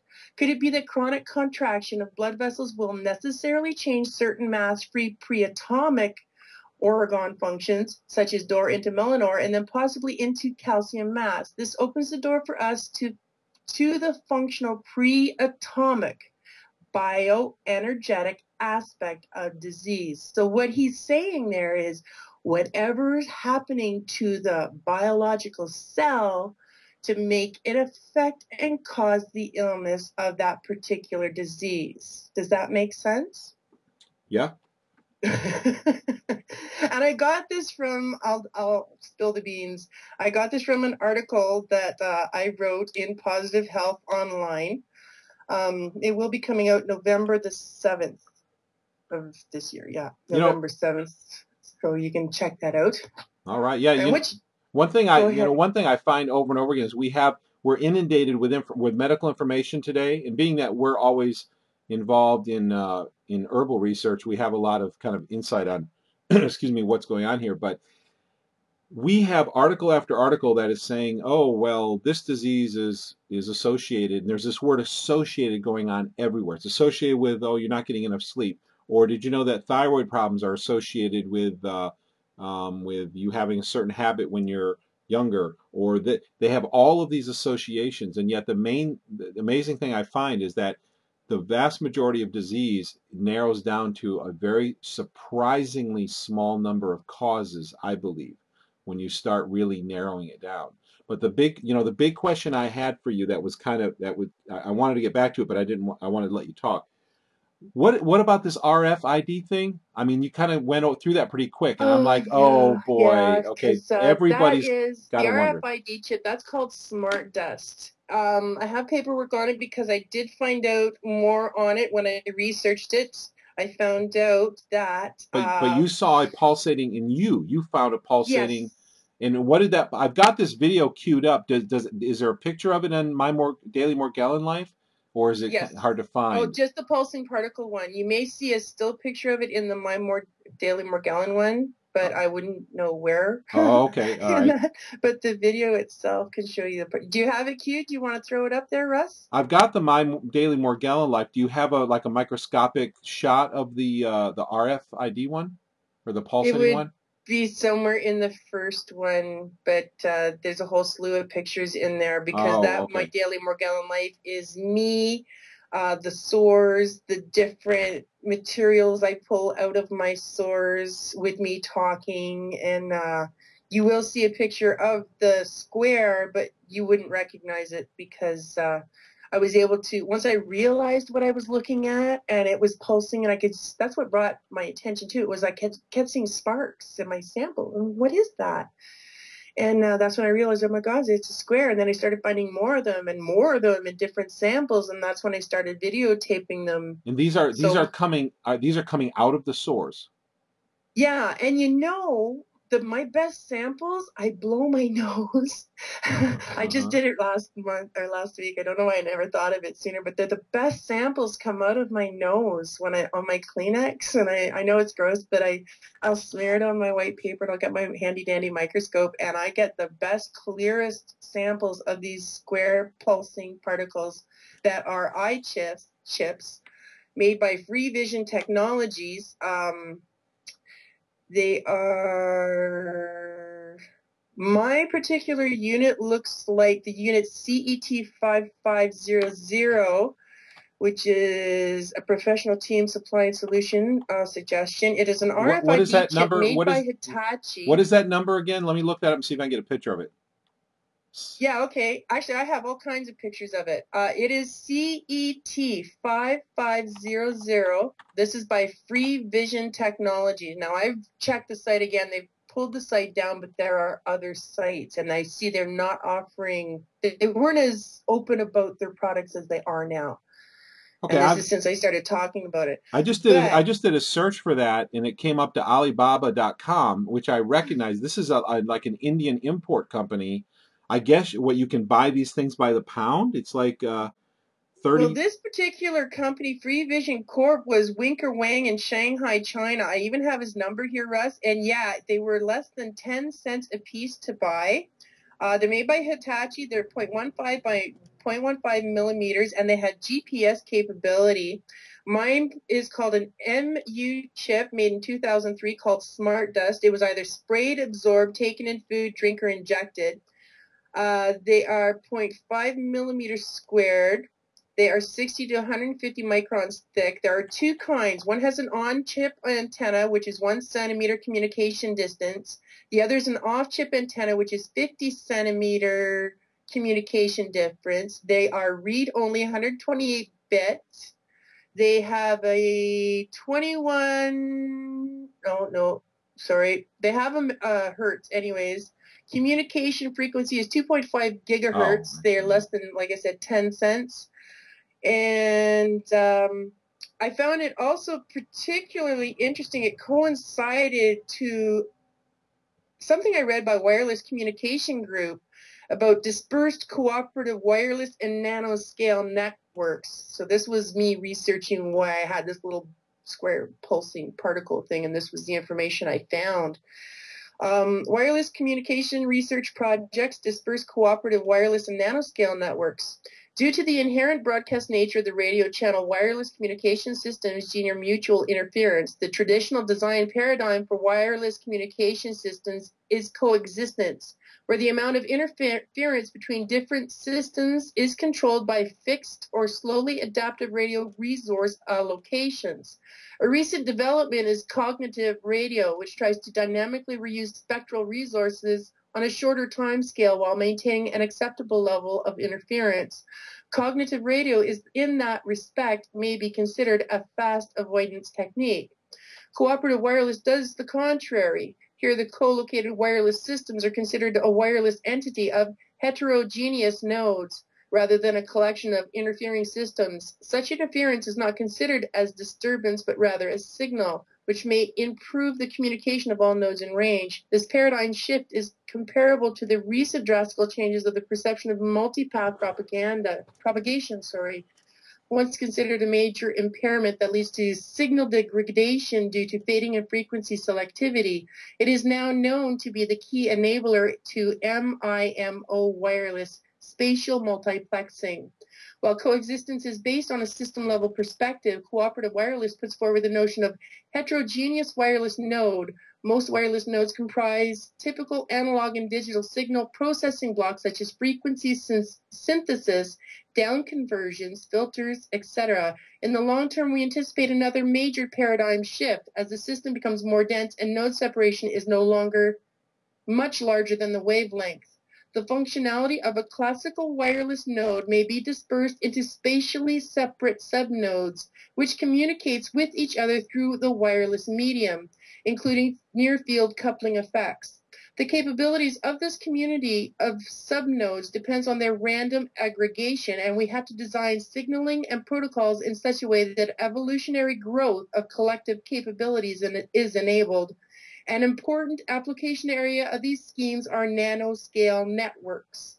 In a sense, the paradigm shift from wireless nodes to dispersed wireless is reminiscent of the lumped elements versus distributed element paradigm in circuit design. In dispersed wireless networks, the corporation paradigm is extended to the hardware and propagation level. An illustrative example could be a cloud of subnodes which interacts non-linearly with an impinging electromagnetic field, and in this way performs processing similar to a neural network. So that was what I found out about that. Okay, I'm an electronics guy, and that actually makes sense to me. I know what it means, and the implications are that staggering. The implications are huge because we're not right now. We're networking where we have a node in our house. We might have 2 or 3 computers on our little router, and so we've got a node with 3 computers connected. But what if you had all these little chips? They intercommunicate with each other. So now your internet just transmits your signals from the air from one node to another, so that you literally have tied the whole world together on this ability to communicate, control, monitor, surveil everything. Well, I understand, Russ, that there's a train somewhere in the UK where all you have to do is touch the window and you can listen to commercials and radio just by touch. It's sending signals right into your brain. And if you think about it, if we're breathing this stuff every day, they're finding new species of life. They're finding hidden places that they never found before, hidden caverns that they found before. How are they finding all this stuff? These deep sea creatures and all this stuff. Like, are we all being GPS and they can all monitor us? There's so many tangents. That's a very. And I've learned way too much stuff. We just don't have enough time in the day to just keep going on. But the Morgellon situation is one name to group a whole bunch of sick people together, so they don't have to have any accountability. Because what I've learned with the Morgellon is I have my unique symptoms. You're going to have your unique symptoms. My friend Susan in Australia has her unique symptoms. My friend Marie in Sweden has her unique symptoms. But we all have the same problem. That's true with a lot. Like even mercury. I mean, there can be there's over 200 common diseases today. Most common diseases today can be associated with mercury, but depending on your genetics, some people will manifest some will present others. It depends on your genetics. But I want to make clear to people, you found this node, this electronic pulsating node, and I want to ask you what pulsating means, what you actually saw coming out of your body. This is right? Well, I took the sample from a sore I had. I had a sore behind my ear, and I had scratched it. And, oh, gee, I got gunk under my nails. So I take the stuff, and I have a piece of paper because I'm not rich. I'm not a scientist. I use paper for my samples. Okay, so I smear it on my paper, and I put my scope on it. Sure enough, there's the fibers, and there's little black dots, and I see these little squares, which I've never really looked at before because I was more concentrated on the fibers and the material, looking for bugs, right? And as I'm looking at this thing, I'm starting to see like sputter, flash, sputter, and I'm like, what is that? So you mean it's giving? Are you saying it's giving off light? Is that what the sputter is? Yes, it's giving off electrical impulses, so and you can see them. You see the light. So flashing, kind of like a little LED? Yeah. I recently watched the movie Gravity, and when you're looking at the Earth, you can see a thunderstorm, and you see the little lightning in the cloud and how it spurts and stuff. That's the image I get, a really small level. I can see these little flashes of electricity sparking. And I always have music in the background, and when the music was playing and it was loud, they'd really spark, and it was really quiet, they wouldn't spark as much. You know, sometimes as I was videotaping them, I would talk and then they'd really get all lively again. I was finding black ones, gray ones, yellow ones, reddish ones, but they're all squares. Wow. And they're very, very minuscule. I can't get them very clear because I have just a cheapy scope. But Okay, so I'm they're finding clearly so many artificial because the different fact that they're materials. squares, they're clearly artificial. Yeah, that was my first thing. How can that be square? Nothing natural is square in my body, and my blood sure doesn't look like that. I've used a microscope before. I know how to use one. Wow. This is nothing I've ever seen before. Wow. And like I had a biopsy. How can they say this is unknown irritant? How can you not say, hey, something's wrong here. We should check into that. How can you take my blood and not notice that there's stuff going on in my blood? My blood's not normal. How can you just let that go? Right. You know, as I get sicker and sicker and sicker, and you tell me, oh, it's not us, it's you. Yeah. I don't get that. Like, how condescending can you be, and how stupid do you really think I am? Right. Right. I think they get know? away with that much too often. We've got a couple people who want to talk to you on a call-in line, but Sure. I want you to talk. You know, I would love to hear about your road to recovery, what people can do to detect this. What's your road to recovery? I'm doing great on the road to recovery. It was all my naturopath. She may not understand all about Morgellon, but she understands my body and getting my pH level back to normal. Because if I can get my biology back to where it normally should be, I can fight what's happening How do you without do that? medication. How do you get your pH back to normal? Right now, it's the organic sulfur that she supplies me with. Organic sulfur, her medication, and they're great. Actually, they're really sweet little balls I get, and I put them under my tongue. I sit them there, and they dissipate. That works the best. Right now, my thing is I take 3 1 milligram sulfur things every day at this point because my face really flared up this month. And she looked at me when she said, when did that happen? I said, oh, it's been about 3 weeks.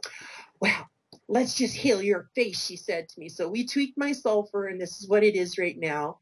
When I go back and this is all gone, it'll be great. One thing I noticed too with the naturopath that never happened with any other doctor, this is why I'm sticking with her, because I see results. I see progress. From the time my sore started up until I seen the naturopath, I hit my peak. And now my peak is reversing, and every sore I have ever had in my body has flared, but they have not come back. The sores you see now in front of you, the ones on my face and the huge, terrible one on my arm, were old sores that started in the very beginning that never bothered me before, but now they're back. So that's telling me whatever I'm doing is the right thing, because these old things that have been under my skin all these years are coming out. And I feel great. Within, I think, 3 weeks of starting the naturopath and organic eating, my energy came back, my sleeping came back, my back pains went away, my joint pains went away, my irritable bowel, my diarrhea, my bloating, it all went away. Within 3 months, I lost 50 pounds without trying because I couldn't do anything. I was sick. Now, when you say organic eating, what does that mean exactly? All organic. Anything that I found out was GMO, and I can't trust anything. I stopped eating everything non-organic. Mm-hmm. I stopped microwaving. I stopped eating anything that was processed in plastic that I didn't know where it came from. If it wasn't free range, free roaming, I wasn't eating it. When I go to the supermarket, there's these little codes on your vegetables and stuff. Remember this: 9 is fine. 8 you hate. 9 is all organic. Nothing unnatural touched it. 8 is all GMO. Now you're talking about the first digit in that number. That's right. Yeah. Okay. You go to the produce and you pick up an apple, it's got that little sticker on it, and you'll see it starts with a 9 or an 8 or a 4 or 5, whatever. 8 is you hate, okay? You don't want 8. 9 is fine. That's all organic. So that's what I do. And I also, on my iPhone, I have these little apps where I could find out if it's GMO'd or not. You can read the barcode, so that helps me out. I've searched out my organic stores. I know I'm in Canada. I have an independent store where they have a specific organic aisle where I can buy gluten-free, all organic, whatever. It is expensive to switch organic all at once. What I did was when I needed something replaced in my pantry, I just replaced it with organic. So it was a slow switch over. And everybody says, oh my God, organic food is so expensive. You know what? It's not, because organic food, you eat the meal, you're satisfied. You're not going for the bag of chips. You're not going for the chocolate bar. You're not going for the other treats that are, in the long run, adding up to more money than you really spent, while your body is still in the throes of hunger, trying to eat anything it can to get that urge to fill whatever nutrient it's deprived of, because that's what GMOs Yeah, do. plus what's really expensive is sickness. So Oh, they're making really good money off sick people, let me tell you. In the article that I've got coming out, you'll understand why I'm having a problem with the medical field, seeing as it's all been a lie from the very beginning, and history did prove that. Now, where will people see your article? It will be on Positive Health online, November the 7th. Let me double check for you. Okay, and what's that? What is that website address? Positive Health. Positive Health Online.com. It is called. Let me just double check. Okay, yes, good. .com. Okay. Positivehealth.com. Positive Health, all one word, .com. November the 7th, the article will be coming out. I believe it's article 210. And a lot of, it's not really about Morgellon, my article. It's pretty much all the information that I found in this year of researching to find out what really happened to me and what's happening to us. I finally was able to organize and categorize it from start to end result. And I learned so much researching this in the last 8 months. I really, I'm really impressed with myself, and I learned a lot. And in that learning, from Carnicom's information to get me geared to where I needed to go. And I always came back to his website when I got a little strayed or confused or, excuse me, I always managed to go back to his website to get me back on track.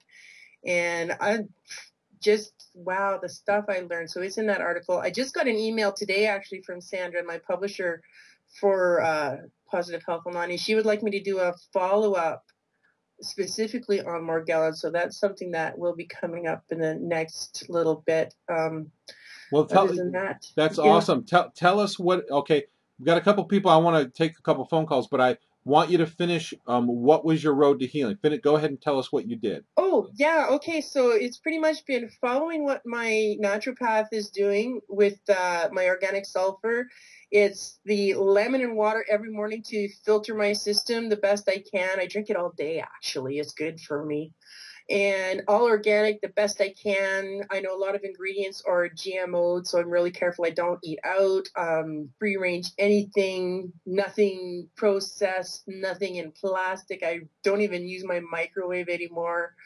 My vices are, I still like my iced cappuccinos from Tim Hortons. Bad Tammy. I do break down every now and then for that. But other than that, that's hard. Yeah, it's hard to resist Tim Hortons. One thing. But other than that, I'm doing really good. Like, even my naturopath is so impressed with me. She's like, oh, Tammy, you're doing so good. And I feel good. I look good. The sores have minimized. Like, I can move my arms.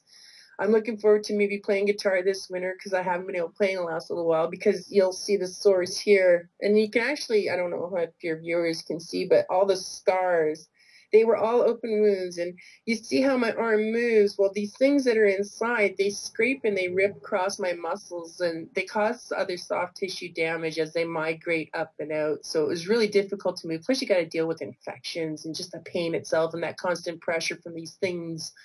So it was really difficult. But this year, because I made the choice to take the steps to help myself the right way I knew how, the most natural way I knew how, I was able to enjoy my summer.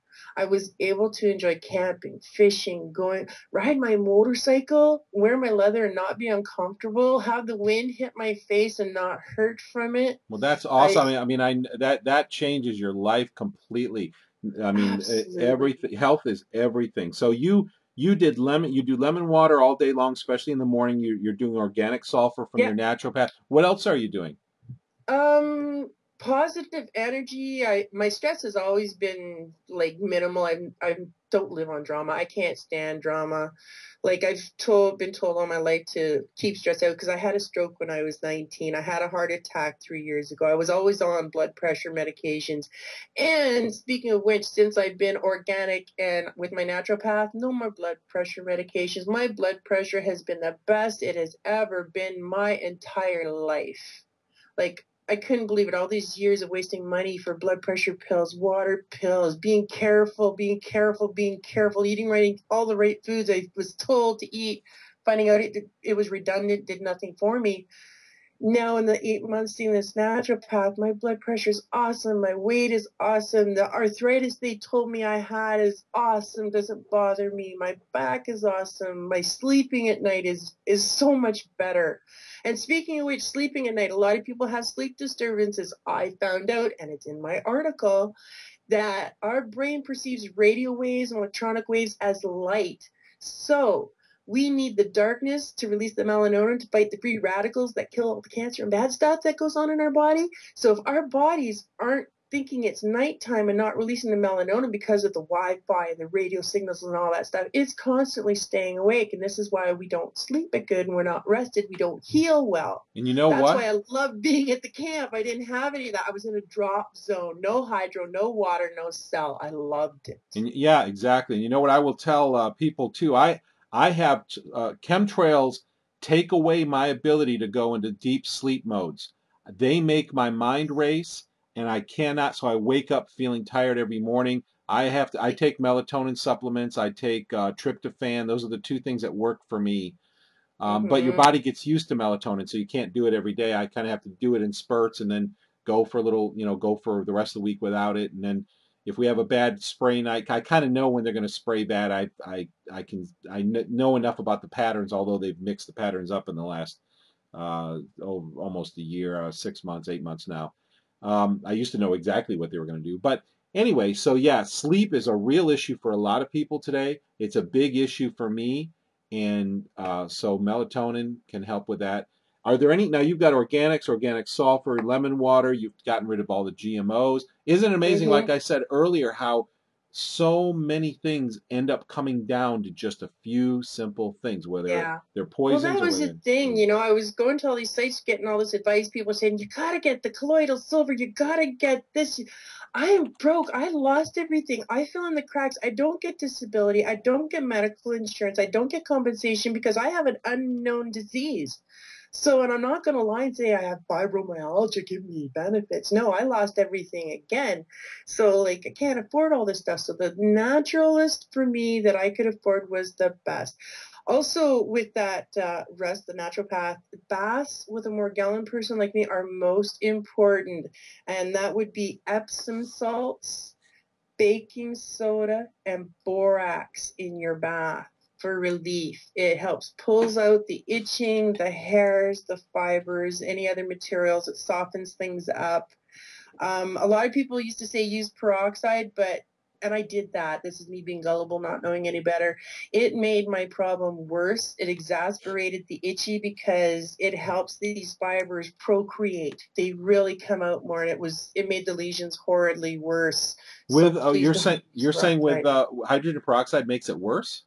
Yeah, it really did make things worse. For myself, it may work good on some. See, this is the thing about Morgellon. You really have to experiment with yourself. You have to know your body. You have to understand how your body's reacting to things because there's certain things you cannot do depending on your lesions.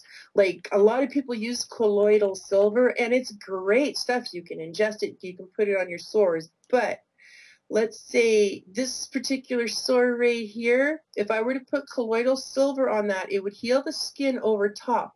But the material that is migrating from the subcutaneous epidermis and dermis is now trapped under that nice fresh healed skin. So now it's causing pressure and pushing inside and dancing on the nerves. That is very painful. So now what I'll have to do is have my bath, let my skin get soft, rip open that nice fresh skin to retrieve the material that's causing my discomfort, because I would rather go through 5 minutes of pain than weeks of a splintered torture dancing on my nerves. Yeah. You understand? Oh, that's a very that's a very good point. And what about... Yeah, so there's a time and a place. There has to be timing. So you really have to know and understand your body and what exactly is being affected. I'm sure that my problem is a mold and fungus infection because they dropped that on us. I know it's the chips, and I know it's plastics, because plastic, as it disintegrates, it becomes a gas, and we're breathing that too. So if it's coming in our bodies again, our bodies will compress everything to make it a solid, because I get pieces out of me that look like melted plastic and fiber optic cables. Like, yeah, in the last couple of years, in the last couple of years, I would tell people there's a new chemtrail. There's 2 new chemtrail types. In 2010, they started. This was in April 2010, and they almost all the changes with chemtrails are in April. And I think I know why. Because if you look at the mystery schools religion, which most of the elites are members of, and we're getting into strange stuff here because it is very bizarre. But that's the beginning of the year. April, April's the beginning of the year for them. So in all these changes, when they have formula changes and schedule changes, all the major changes were in April. But anyway, I'm getting on a tangent. I wanted to ask you, the swamp water, but the other one is the burnt rubber or burnt plastic. It actually, I can smell this, and they do this on Saturdays. And this last week, I told you for the last 2.5 weeks, have been horrible, the worst in years. They always do the burnt plastic or burnt rubber smelling chemtrail type, which is one of the new types, only been around for a couple of years. They're always on Saturday and Sunday. This last week, they did it on Tuesday and Friday. First time I've ever experienced them during the weekdays. And I've heard a lot of reports because a lot of people can smell it. So it's interesting you're talking about the plastics. Yeah, and you're talking how sensitive you are. They've been really spraying lately. Like I was telling you before we got on the show, my girlfriend and I were sitting on the deck, and we're just counting the planes because she's awake now, and we're counting the chemtrails. But for the last few days, my throat has been burning, and I feel like I inhaled smoke, and my chest is burning, and I know it's the chemtrails because I recognize the 2 different kinds. And I've heard your show before, and we have talked before, and I didn't realize people were as sensitive to the chemtrails as you are, and that made me realize how sensitive I was, because I've always assumed and justified it as allergies, right? Because this is what I was always told was my problem, allergies. Right. So, so I've been realizing stuff. You've been realizing stuff. I hope everybody that's been listening to us is going to realize stuff. All right, I've got to ask you. A lot of things are holding hands with a lot of things. I've got to ask you about this, because there's the famous rinse where you do hydrogen peroxide. Now, I'm dealing with my tooth issue, which is, this is a bit of a nightmare for me, tooth problems, and it's so frustrating because my oral hygiene is great, and it's just attacking my teeth. And like I said earlier, I've got it at a standstill now. So I've made progress. I'm researching every bit that I can, because I've got to overcome this. I've got to fix this, because I can't go through this in my weakened state. I can't go through this. I want to ask you, the wash with the red wine. I have done the red wine in the hydrogen peroxide wash, and I have stuff coming out like you see in the pictures. Now, I don't know, because I haven't done enough research yet, but do you think it's good to continue that, to keep getting that out, or is the hydrogen peroxide feeding it? Do you have any idea? Some people do continue doing it. I think it's going to be your own individual choice. There is so much misconception out there, Russ, and the peroxide thing, I really don't know. I don't use it myself because I don't like how I feel from it. Right. Okay. So, all right. Well, I will research that, because I know there's stuff coming out, and my first thought was, well, gee, I was doing it every day. Let's get this out. Let's keep it out. A lot of people are doing the red wine thing every day just to clean their mouth and the gums. Me personally, I've never done the red wine test. I have the source. I've got nothing to prove. Right. I don't have to say, oh, I got it, because I can just take my microscope, put it on my skin, and oh, look, there's a fiber. I could take the microscope and put it on your skin and say, oh, look, there's a fiber. I could take a Q-tip in your ear and get your ear gunk and say, oh, look, Russ, look at all the fibers. Oh, absolutely. I've gone up to my friends. They won't actually let me touch them, but I've got my handy-dandy microscope. What you gonna let me check today? No, Savannah, I don't blame you. Got to wrap your head around it, because if I find something, that means you have to admit something's wrong. Yeah, absolutely. Well, my pen ran out of ink while I was writing down stuff. Your baths, I just threw it out and grabbed another pen. I got it working, but I missed some of what you said. The bath is Epsom salts, baking soda, and what else? Borax. Borax. Yeah, and you'll have to find your own amounts because I have a jacuzzi tub. I'm 6 feet tall and 220 pounds, so I'm a big girl, and my amounts are going to be totally different than what you would probably use, but it's going to be your own individual thing, because if you get too dry and itchy, you use too much Epsom salts, or if you feel too slimy, you possibly use too much borax. But this is what I do. It makes me feel good. I love my baths. I'm having baths at least once a day, sometimes twice a day, depending how bad my sores are. Remember, if you do start detoxing or whatever, the Herxheimer process is deadly. If you are doing something and you don't understand it and you're killing off bacteria, viruses, and stuff, these little bodies are going to clog your brain, your heart, your endocrine system. That's our filtering system, and you can cause serious damage if you don't know what you're doing. This is why with me it's been a slow process. With my naturopath, it's the organic sulfur first with the lemon and water. I do my baths, and when my body gets strong enough, we go to the next level, because this Herxheimer process can kill if you don't know what you're doing. Right. That's and I very don't good point. expect an instant fix. This will never be an instant fix. It took me so many years to get to this point to finally recognize what happened, that it's like 8 months, and I'm so impressed with how well I've done over the 5 years of previous so-called professional medical health. Well, oh, absolutely. I've spoken with so many people over the years who have gotten rid of their diseases after 5 years of going from doctor to doctor. I'm not knocking doctors. I actually come from a medical family, so I've lived in the whole medical environment. It's unfortunately so many of the ailment cures have been written out of the medical literature. The pharmaceutical companies have destroyed or are destroying modern medicine, I believe. They're looking after money and not after the solution. But we've got, people have just been lining up on the console here. It's amazing. I want to ask you one more thing. And I want to remind people that in Jamestown, and I don't know if other people are, if you're experiencing this, you may want to pay attention.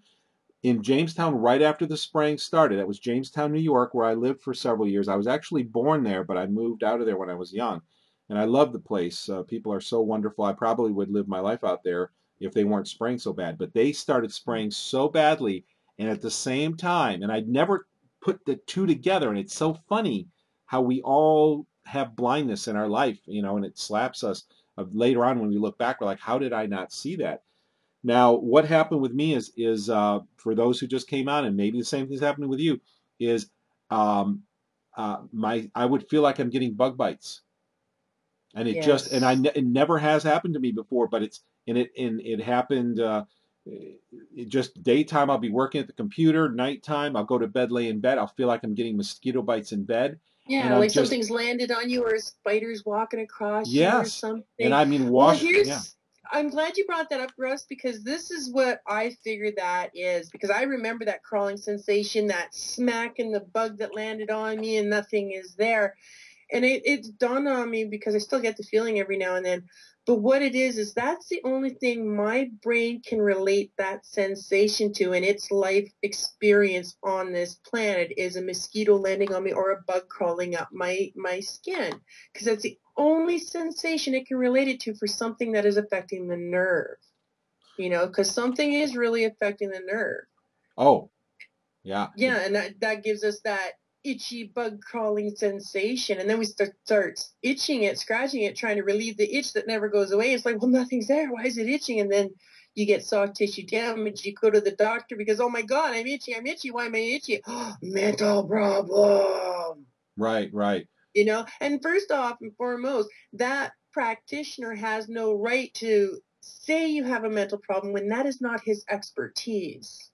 So he should not be prescribing mental drugs, and he should not be saying, oh, you have a mental problem. He's not qualified to make that diagnosis. So who is he really? Yeah. And why is he prescribing these medicines for who exactly? It's not your benefit. Yeah, and by the way, that's why Dr. Hal Huggins named his book "It's All in Your Head" about amalgam fillings, because the early diagnosis for amalgam fillings were psychological. They were saying it's in your head. Your spinning thoughts, your fatigue, your anger, your panic attacks, your fear, all of these things makes you feel anything related to fear. You could feel jealousy. You can feel suspicious. You feel hyper. Your mind spins. You can't remember anything. Uh, you feel your brain can't shut down. That was my big problem between 1995 and 2000 when it had accumulated. It's like your bucket is filling up and overflows in your blood. What happened to me is my sleep problems got so much worse. 2 hours to get to sleep because my mind would just spin. I could not shut my mind off. And we know now one of the mechanisms is because it blocks your GABA, which is one of your neuroregulators. I mean, there's probably other things because mercury reacts with sulfur, and sulfur is involved in almost all protein metabolism. So mercury is just pervasive in the body, but that may be one of them. So, and they were saying it's all psychological. But we do have some people want to ask you some questions. Can we take some calls? Oh yeah, absolutely. Heard it all. All Looking right. forward to more. All right, let's do it. Hi, caller. Are you on? Yep, I'm still here and I'm awake. Well, good. We're Thank good. you very much. This is Lynn in Maryland. And I now have like a zillion things, but I just moved a book away, so I'll let that one go. Actually, let me look at my notes because I had to take notes. Okay, sure. First off, was the whole Internet of Things, you know, how everything's connected. I ran across an article on a scientific site about modulating frequency on visible light. Yes. So it gets better and better all the time. Yes. You know, when you were talking, and then when you actually said that you were having trouble with blood pressure and everything, I was like, well, that answered that question, because I was wondering if you'd happen to have your homocysteine levels checked. Because, and it's just my theory, but I think that a lot of us have problems with B12, and often then our homocysteine levels get high, probably because our gut's a mess and we're not absorbing B12. Yeah. But Right. the thing that popped out is when our homocysteine levels are high, you know, people end up with kidney damage and things like that. They have problems with their veins and arteries. So those specks of dry blood. Yeah, this is one of the things that Dr. Haley pointed out is that autistic children, for almost all of them, cannot convert cobalamin, which is B12, into methylcobalamin. They can't methylate B12. And because they can't methylate B12, they cannot process homocysteine. And because they cannot process homocysteine, see, this is the domino effect, they cannot efficiently make glutathione. So these children are low glutathione, and because they can't make the glutathione, they have low glutathione levels, they can't get rid of the mercury and other metals. And he put, yeah. Isn't there, and I actually don't know about this because I don't have trouble with methylation. In fact, I inject methylcobalamin. Yeah, I take it too. I have it compounded, but I know that there's something you can do, and I don't know. You know that. You all are the nutritionists. So, but there's a way to first straighten out your body's ability to methylate things, and then you have a better capability of processing the methylcobalamin. But also, I was thinking about, well, if you don't have the methyl problem, like methylfolate with it, because you don't need a lot of methylfolate, but oftentimes you might get a little skewed. But I had several things. One, I will recommend a book. I just love this book because I had spent, Lord knows, how many hours researching my own B12 deficiency that I knew I had, and I had 12 doctors tell me I could not possibly have a B12 problem. And I knew that's what I had. I knew it wasn't Lyme. I knew it was B12. I mean, classic case. Whatever happened to listen to your patient? Yeah, well, 12 of them. 12. Oh, you don't know what you're talking about. No, could you pick me up off the floor while I'm here? At least give me a B12 shot. And you're never getting another one when the blood test came back and I had all this B12 in my body. Yeah. Like, I don't care. I'm telling you. But anyway, after I had spent hours doing research and, you know, all the medical journals, and I had my information, I came across a book that had all the information that I'd researched. And, you know, isn't it funny how those things work out? And she's actually, her and her husband have written a second edition. It's called, and it's an inexpensive book, like on Amazon or whatever. Could it be B12? An epidemic of misdiagnosis. And actually, Rose, I was thinking, I think you said something about your mom had dental work and then she was so sick. Well, if you get anesthetic or nitrous, it blocks your B12. That's why a lot of times older people, when they have surgery, they end up then demented afterwards. And it's not because they didn't get oxygen in the surgery or whatever. It's that their B12 levels drop too low. That's right, and that's like I think it's called doxycycline. I'm going to look it up right now, and a couple of the antibiotics cause real bad reactions with children, and this is kind of doxycycline, tetracycline. 1974 study showed people wearing contacts using mercury-based contact solution got red eyes when taking tetracycline because of the high toxic interaction. And doxycycline is a related antibiotic. Antibiotics that increase the activity of glutathione reductase, streptomycin sulfate, gentamicin sulfate, needlemycin, tiocoplanin, I'm butchering these a little bit, a couple other thiophenol, a couple of these block your glutathione production, and for years the doctors didn't know. They were like, oh, they're just allergic to these antibiotics, and it turns out that really the antibiotics were blocking the production of glutathione. So their blood glutathione levels dropped, and all of a sudden they had an outbreak of mercury symptoms. But not only that, doctors have done gastric bypass on patients and just said, oh, just take this vitamin B12 once a month. You don't have an ileum. There's no way they're ever going to absorb B12 in their gut. Right. It is an impossibility. Right. Without your ileum. But it's a very complicated vitamin. The woman who wrote the book, her name is Pathology. P is in Paul, A, C is in Charles, H is in Henry, O is in only, L is in Lynn, O is in only, K is in Keith. And her husband, who's a osteopath, is Stuart, S-T-U-A-R-T. And I'd recommend the second edition. And it's got everything in it. It's got the best appendix in the back. And actually, I bought books, and I just started taking them in with me to doctors and leaving them with them. And that's actually because in the back it tells you exactly how to write the prescription and everything. Now, the other thing, though, okay, so there's that. And if nothing else, you can always suck down like sublingual methyl B12. And actually, that's how I was convinced that's what was wrong with me, because I actually got to the point where my hand was almost paralyzed. And a friend who's a nutritionist said, oh, my daughter doesn't want these here. You can have them if you want them. But you might want to take 2 or 3 now, maybe 2 in a couple hours, about an hour and 15 minutes. I walked in her office and went, look, my hands work. Isn't that amazing? Yeah. How that happened? On just 5 of them, and I said, oh, no, I took a lot more than 5 of them. Yeah, it's amazing these days. I found that all the health food stores are now carrying methylcobalamin, and 10 years ago, if you went in a health food store and said, I need methylcobalamin, they're like, what is that? They have no idea. They all know. They all know now. It's become... Well, think about, there are a lot of people who have neurological issues.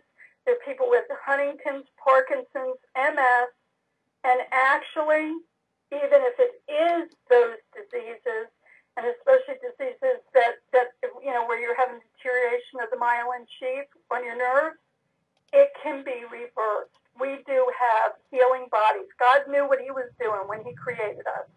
And if we give our bodies what they need, even when we're really sick, we can They're amazing machines. I have watched people fight for life and come back from the dead, and it just amazes me how the body overcomes and just fights for life. I'm just humbled. I wanted to mention just a couple more things real fast, because I'm sure you have plenty of other folks. One is the sleep. Unplug your electronics from the bedroom and turn off the light and have a mechanical clock that doesn't have a light. The other thing is, wait a minute, because I wrote it down. I actually listened to a radio program, and then I went on a conference call. Now, this conference call was kind of freaky, but when you were talking, I went, okay, connections here. The call, a lot of it was about electromagnetic stalking in targeted individuals. Actually, though, something somebody shared about how things are introduced into one's environment and then they're transmitted to the person's body using this technique really came to mind when both of you were talking about some things that you've sensed. And it rang true to me. I'm like, you know, I just plead the blood of Jesus and stay out of my house. But I already have enough problems. I got the drones. But I could share my conference, my voicemail number. And, oh, no, I actually have the website. Wait a minute, I pulled that piece of paper. Here it is. Because they actually have conference calls. I don't know if it would apply or anything, but I heard this guy, whatever his name was, on TrueNews.com, you know, Rick Wiles' Monday through Friday radio program. I think it was a week, it was on a Thursday, either this past week or the week before. And I don't know what I think about this person. I'm not endorsing him in any way. In fact, I'm a little leery. But there's information, obviously. Freedom, F as in Frank, C as in Charles, H as in Henry, S as in Sam.com. So freedom, F as in Frank, C as in Charles, H as in Henry, S as in Sam.com. And they have conference calls and information. I did go to one last Saturday night for a couple hours, and they had a medical panel, and it was very interesting, actually. I didn't participate. I just listened. Okay. The other thing, though, and I think that Russ, this is on the website and the forum, is that NASA PowerPoint document, the Future Strategic Issues and Future Warfare, the one that was done by Dennis Bushnell, July 01. And in that, the one that Deborah Tavares came out with last year, in fact, I thought she was crazy. I didn't believe it. But I researched it and found it, and it was real. And especially when I watched the senator squirm when she mentioned it to him, I knew it was real. There's information in there on nanotech and RFID and using nanodust. Okay, right. Okay, and I think it's more towards the center, but it's an easy PowerPoint, and it's written by them, like, you know, kind of the wonderful stuff they can do. It's just amazing. And then I'm not sure if I said something, but I didn't find the information. You know, I have my library, but I'd be a little cautious about a bath with borax. Because borax is actually used as, and I actually heard, you know, it's all relative to how much you put in the tub. But borax is actually a really good disinfectant. In fact, it's been used in studies to clean like a hospital room. And it was just as effective, like a half cup of borax to a gallon of hot water, as using, you know, a microbial cleaner. And they usually tell you not to breathe dust or get too much on your skin and not in your eyes, and don't drink it. And if you do drink it, don't induce vomiting. Just call the CDC. I don't know what they're going to do for you, but Tell you drink milk. Yeah. I think that's it. This has been a great call. I really have appreciated it. I wasn't going to share, but I had those thoughts. So. Well, that's awesome. Thank you so much, Lynn. I appreciate that. Thanks for calling in. You both. All right. Oh, can I go ahead and I'll share my voicemail in case anybody wants it, if that's okay? Sure. Okay, it's outside of my house. It's available 24/7. I'm Lynn in Maryland, and it's 206-376-9156. 206-376-9156, and be sure to leave your number and your time zone and, you know, best times to give you a call back. Awesome. Thank you. Thank right. you so much, Russ, and thank you. What is the guest name again? Tammy? Tammy Racicot. That's right. It's late. Tammy Racicot. Okay, and I didn't get any sleep last night. You don't sleep with the blinds open either because they spray and it makes the sky bright. Yeah. Atomic spray makes it bright, and then I can't sleep. Thank you, Tammy. I hope you're thank feeling you. all better, because you certainly made me feel better this evening. I'm so grateful that you were here. Oh, wonderful. Thank you. Thank you, I'm so Lynn. glad you called, and I really hope that you feel better soon and get some sleep. Wow. Well, thank you so much, Lynn. And any thoughts about what Lynn has said that you want to share? No, she covered it. Okay. Pretty much some really good stuff. Yeah. Nothing to add to that. She did well. Well, good. Yeah, she's very good. She's very thorough. Somebody on the we got another call I'll get to in just a sec. Somebody on the chat said, "I have the best MSM sulfur capsules." Well, actually, before I get to that question, somebody mentioned I get the biting sensation occasionally, and there's nothing there. Never gave it much thought until now. That's exactly what happened to me. I can't express them.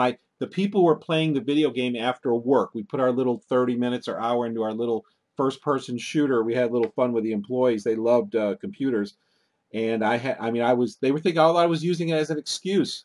When I would lose a round or something, and it's like not. It is very real. I was looking for the bugs, but they weren't there. Yeah, and it's really frustrating too, because I know of myself, it was a constant. Well, I just swatched that. Well, where's the bug? Why does it keep getting me? Like, did it bite me?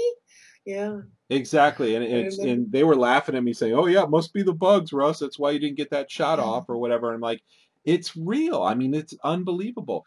All right, well, somebody. Or that's walking into a spider web feeling and there's no spider web. Yeah, exactly. So it's just kind of surreal. But somebody on the chat room. That's just me thinking that's the only thing our nerves can relate the sensation to in our life experience, because they've never experienced anything like that before. Yeah, exactly. But there's something going on in the nerve. There's something going on in there, and I am going to battle now that I've put the pieces together. And thanks to Clifford's lecture last week. Yeah, 2 weeks ago, I believe it was, because I was listening on that. And yeah, he hit everything. I learned a little bit more that day. And I was in the chat room that day, as a matter of fact, adding my 2 cents every now and then. But I can't believe he has got to be the epitome of the perfect human being concerned for all of mankind. He is your perfect citizen who is concerned. The amount of time that the man has spent trying to save you, me, all of us, the planet, wow, beyond humbled and honored to even have been able to talk to the man and say, thank you so much for everything you've done. Yeah, his life has been dedicated to this cause for a long time now. And you're right, it was September 30th. It was 2 weeks ago. Clifford Carnicom, our show is called New Revelations that we did with him. And so if you go to our website, let me give you a quick shot of our website here. You go to the Global Skywatch website. If you want to find previous shows, click this link at the top, Global Skywatch Radio. And then over here in the left sidebar, this link called Previous Shows. Just click on Previous Shows. And we have a whole list of shows we've done since 2012. December. You've had a few shows with Cliff on there too that I was able to catch, and they've always been good shows. That was our first recorded show, is December 10th, 2012, with Clifford Carnicom, was on December. But you can see the whole list of shows here, so please take a look at some of the replays. There's a ton of information out there. We do have a question from the chat room. Tammy, I have the best MSM sulfur capsules. Do you think this will help me? Okay, I've been told this before, MSM sulfur. I think it's like the organic sulfur I take with my naturopath, but I don't know enough about it to know any better. This is why I see a naturopath, and she prescribes to me what she thinks I need. And every month it kind of changes depending on the outcome of my sores, my lesions. So again, it proves to be an individual thing. I don't have the expertise. It's not my forte. This is why I see my naturopath, and she guides me, and I learn from her. I'm not about to start tweaking my own sulfur for my own purposes, because I could cause a really drastic Herxheimer reaction and really make myself sick, and this is what I'm trying to avoid. So it's all about her. This is her forte. This is what she knows. I know different things. So I'd like to give you an answer about the MSM sulfur, but I honestly cannot in good conscience without me worrying about you getting sick from it. Right. Right, that makes perfect sense. And I know MSM is used in joint regeneration. Sulfur is very important. Everything, yeah. This is one of the reasons why mercury is associated with 200 of the most common diseases today. One of them is arthritis. I'm not saying it's the only cause, but when you interrupt that mercury, when mercury interrupts that sulfur metabolism, your joints are very dependent on sulfur. You start to have malnutrition, even though you may be taking in enough. It's not getting utilized because mercury is binding to sulfur. It also binds to selenium. It also blocks vitamin C. It blocks magnesium. It blocks selenium. So it's negating all these essential, vital nutrients that you need. That's for right. Your body's survival. Yeah. That's we right. Get a proper balance, and it's negating everything our body needs to absorb. This is what's happening with the GMO foods as well. Yeah, you'll see this a lot when you have a blood test.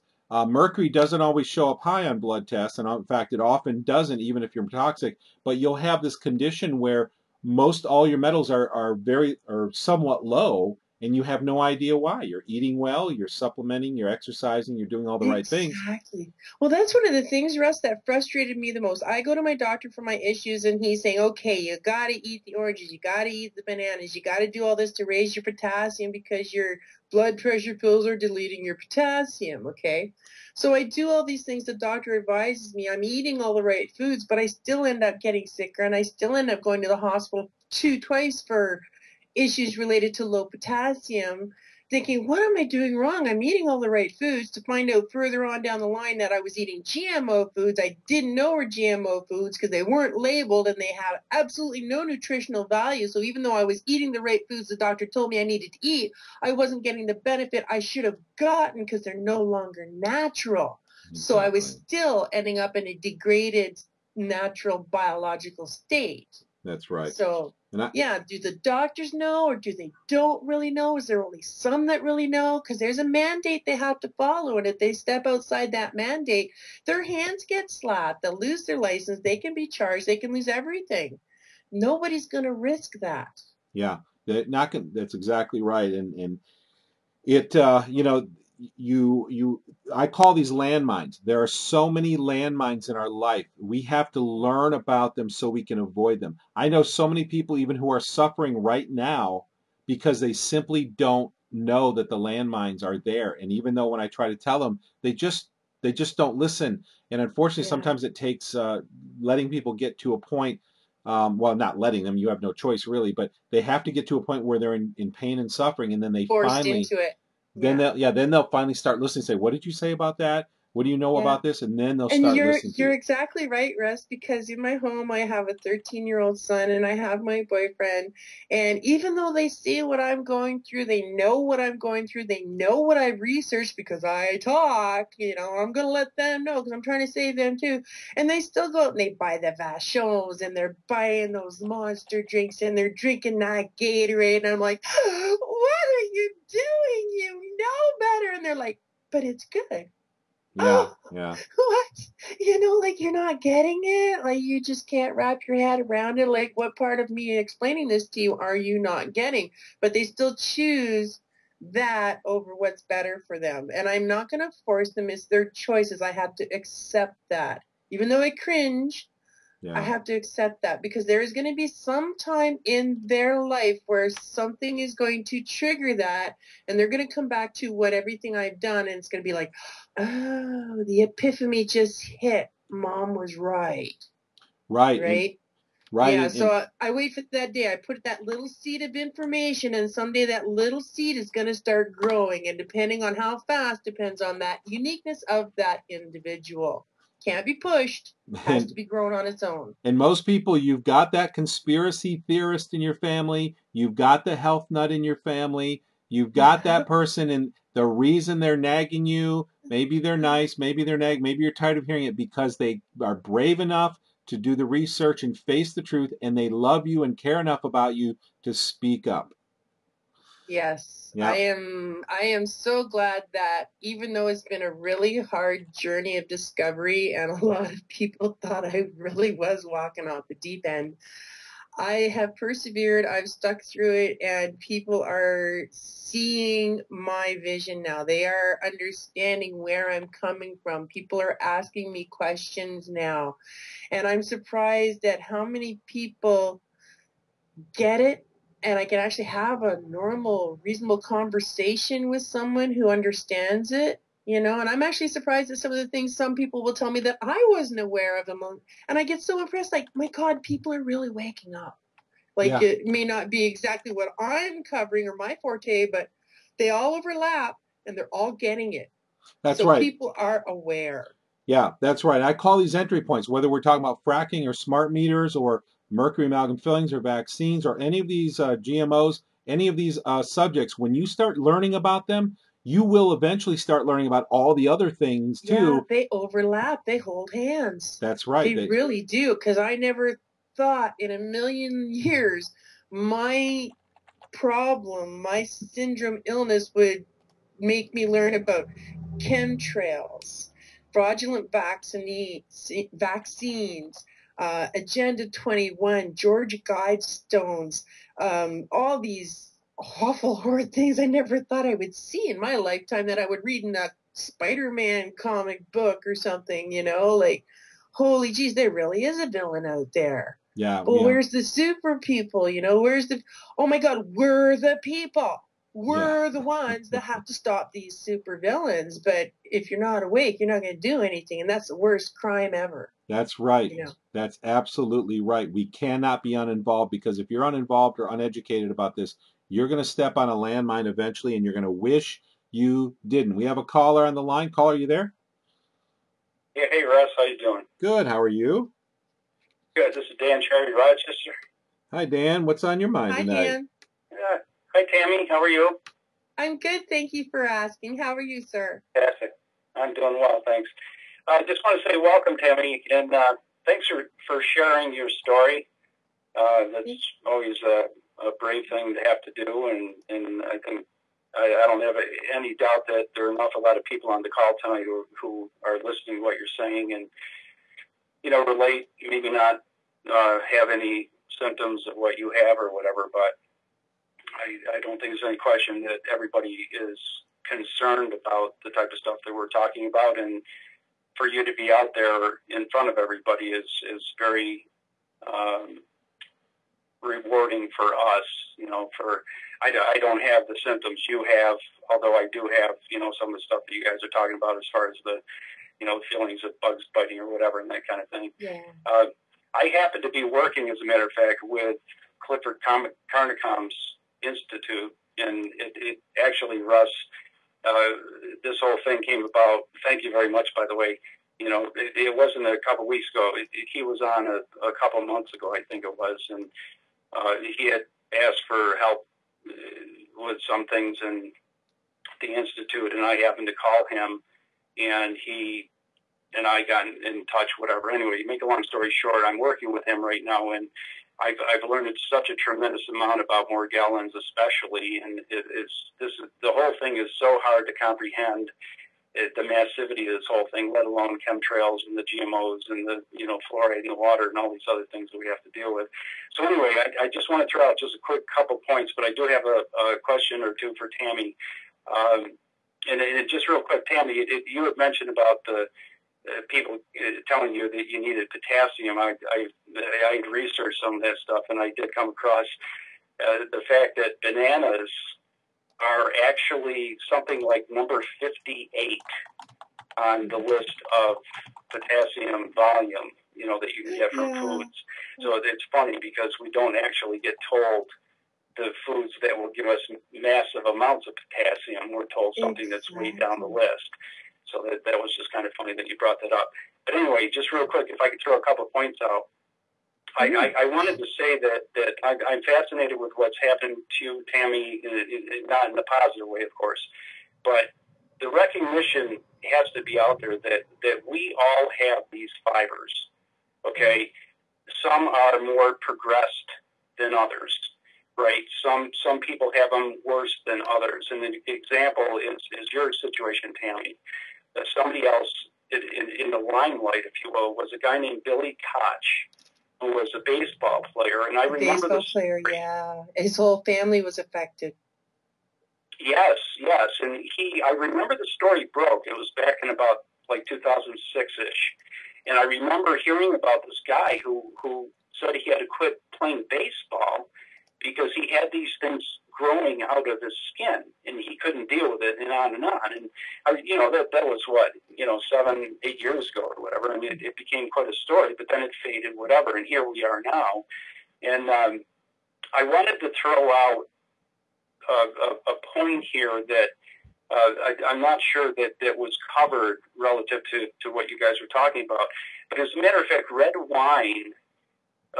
The red wine test that we can do to swish around in our mouths and that kind of thing, and spit it out. You generally, I guess, want to do it into a white coffee filter, so you can see. A white bowl, white coffee filter. Yeah. Right. Well, yeah. Well, that's the red wine is not just for the test. Okay. What's being found, according to Carnicom, and I sit on staff calls every week, whatever, and I by no means am I in authority, but my understanding of the stuff is that these fibers are partially inorganic and partially organic. So they're non-living, but they're living at the same time, which is an incredible oddity that we really haven't seen before. Yeah. That's what's really scary about this stuff. So the red wine, for some reason, is something that we can ingest. Okay, this isn't just to swish it in your mouth and have a test done to see if you have Morgellons fibers.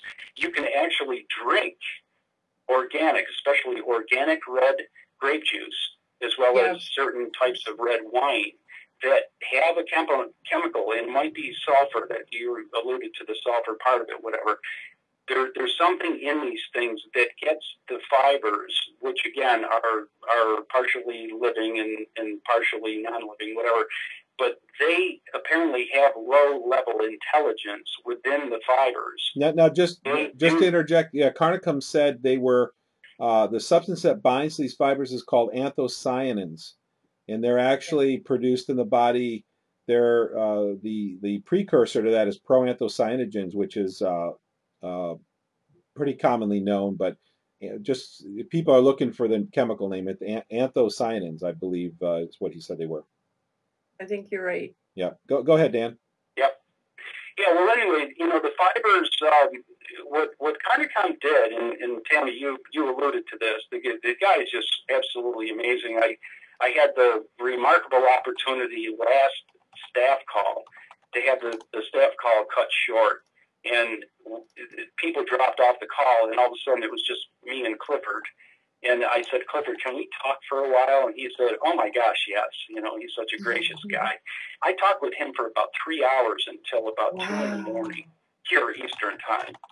He's I'm out so in California, jealous. Idaho, I would love to talk to the man. The conversation I had with him, I asked him right off the bat, I said, can I ask you anything I want to? And he said, sure. And I got to ask him everything that I would think of somebody as at a level where he is, being internationally known and as intelligent as he is and whatever. And the talk was just phenomenal. Just gave me that much more respect for him, and et cetera. Anyway, one of the points, again, real quick, it's just, I want to throw this out because it's just phenomenal to understand for maybe the listeners who are out there.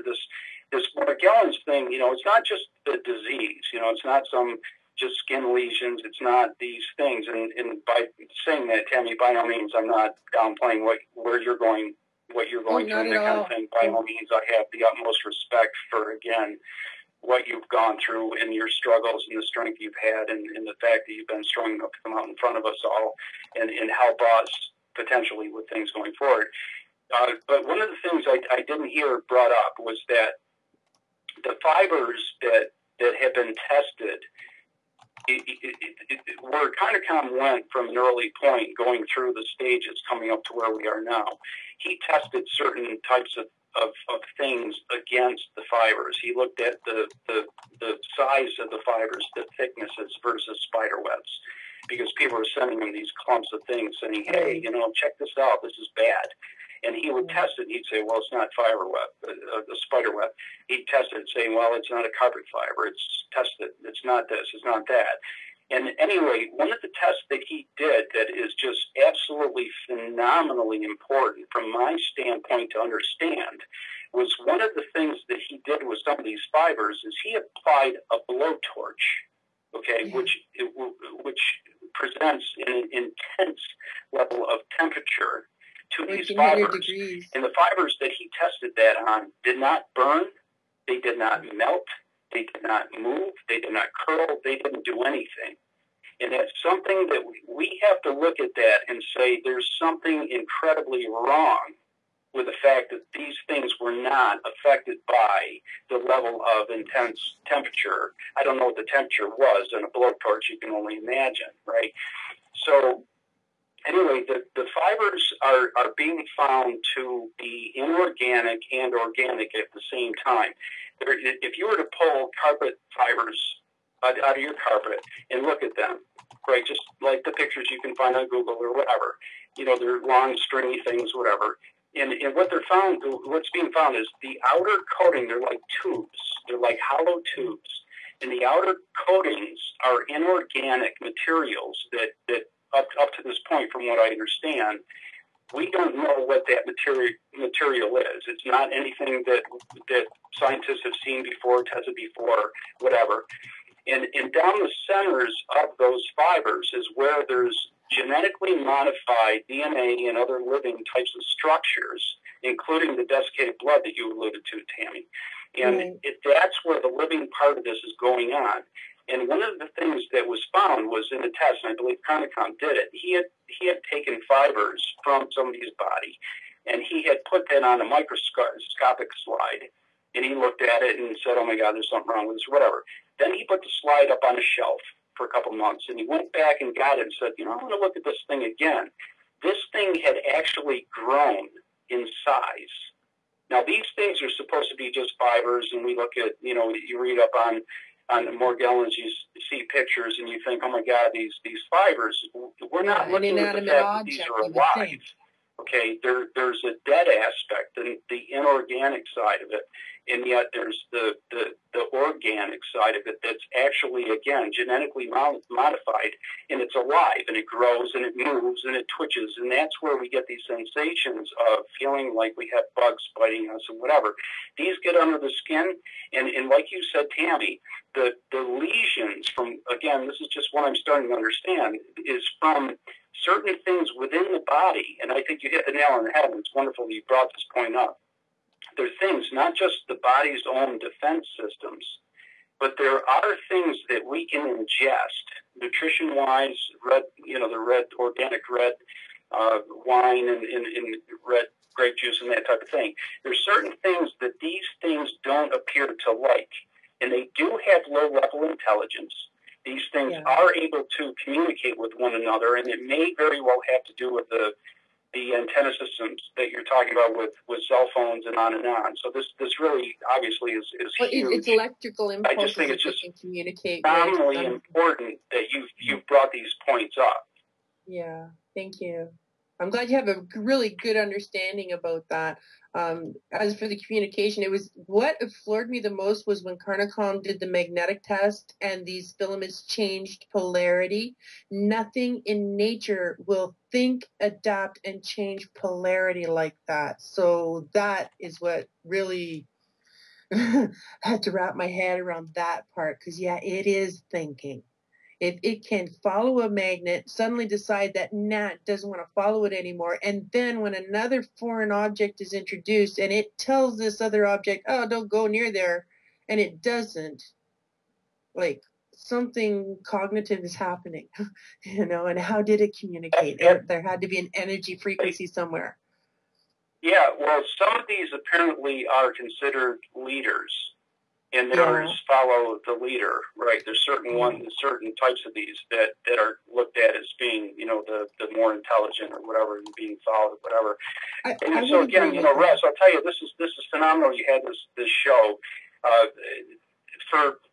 Thankfully, there are people out there who are understanding this. And again, the point that I guess I'm making overall and you brought it up, Tammy has, and obviously Carnicom has, you know, this stuff isn't just fibers that we happen to ingest and, you know, that's it. They just happen to be in us and they all of a sudden pop out our skin and we say, oh dear, that sucks. You know, this is really a genetic modification of our bodies toward transhumanism and that kind of thing. And anyway, I had just one quick point or two, and then I did, Tammy, I have a couple questions for you if you don't mind. Oh, absolutely. The fibers that I've come in, and Russ asked this earlier, and there wasn't an answer a whole lot that came from you. Not that, I think you just missed it more than anything.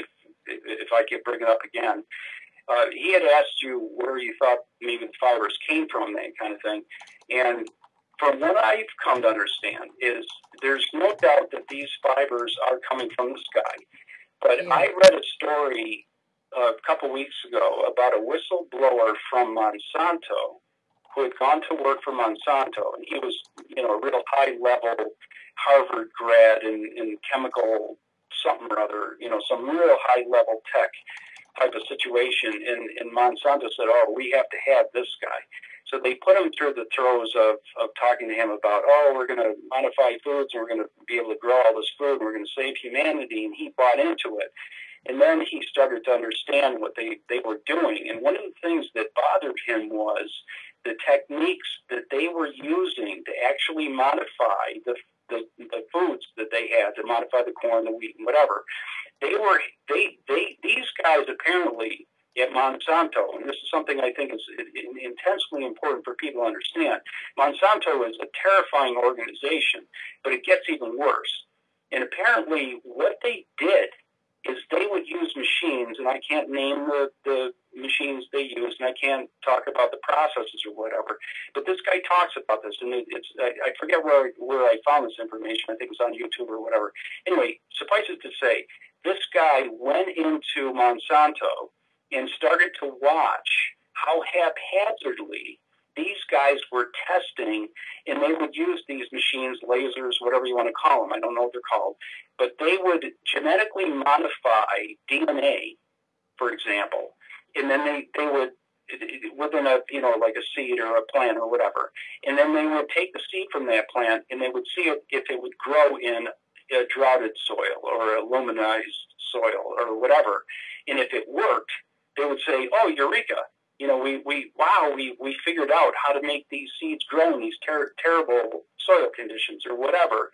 And what this guy came out and said was what they're doing is they are altering things on a level that equates to the Morgellon situation. They are introducing fibrous types of materials that have altered DNA within them. So the point that I make out of that is I at this point, I've got a bit of research to do, which is what I like to do out of all the stuff regardless. I need to look into this because I don't think it's just coming from chemtrail sprays.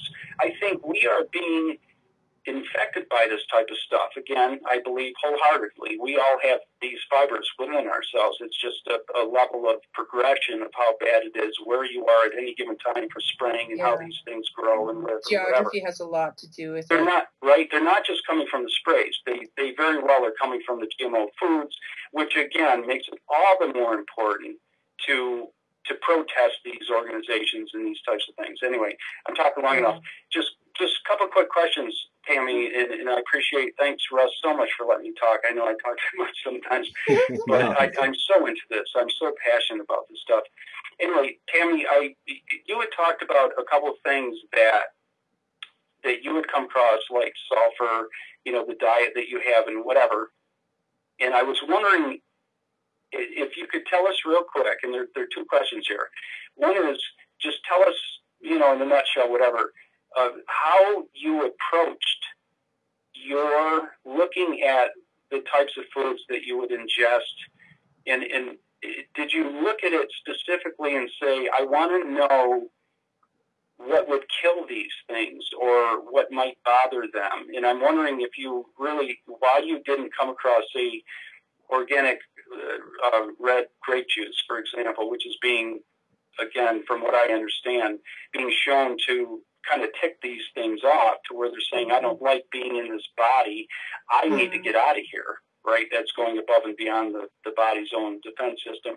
And the other thing is, I'm just curious, you had talked at length about Carnicom, and I'll cut off here.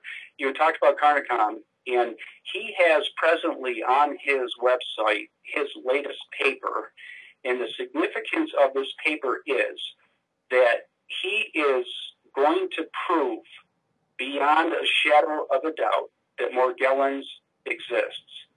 And he is going to present that to the medical community. And the medical community will have to look at that, and they are going to have to say, we can't refute what you're talking about here. And he gets into the level of biology and chemistry and that type of thing that I can't comprehend at this point. But it makes sense to me. I understand where he's going with it.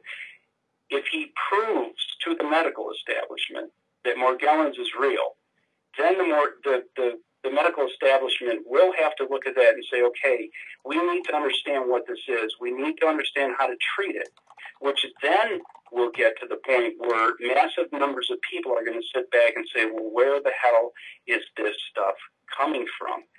That is going to stem the tide of the effing chemtrails. So this guy's work, right, is so phenomenally important right now. So again, if you could just you can cut me up here. But again, Tammy, did you approach this and talk to the people you want to see about this, your specialists and stuff? Did you say, is there anything I can take to kill these things, get rid of them, piss them off, whatever? Yeah. Second question is just what is your level of involvement, if any, of a recent interaction with Carnicom? Again, just have you read his most recent paper? Thank you for letting me talk to you guys. Yeah, you got it, Dan. Thank you. To the Carnicom. Go ahead, Russ. I just said thank you, Dan. Oh, yes. Thank you, Dan. Great information. Very good. As for Carnicom, I've never met the man. The only thing I could do was thank him personally on one of Russ's show one evening when I first learned about Morgellon. I believe you said, Russ, it was December the 10th was your very first show. It was with Carnicom.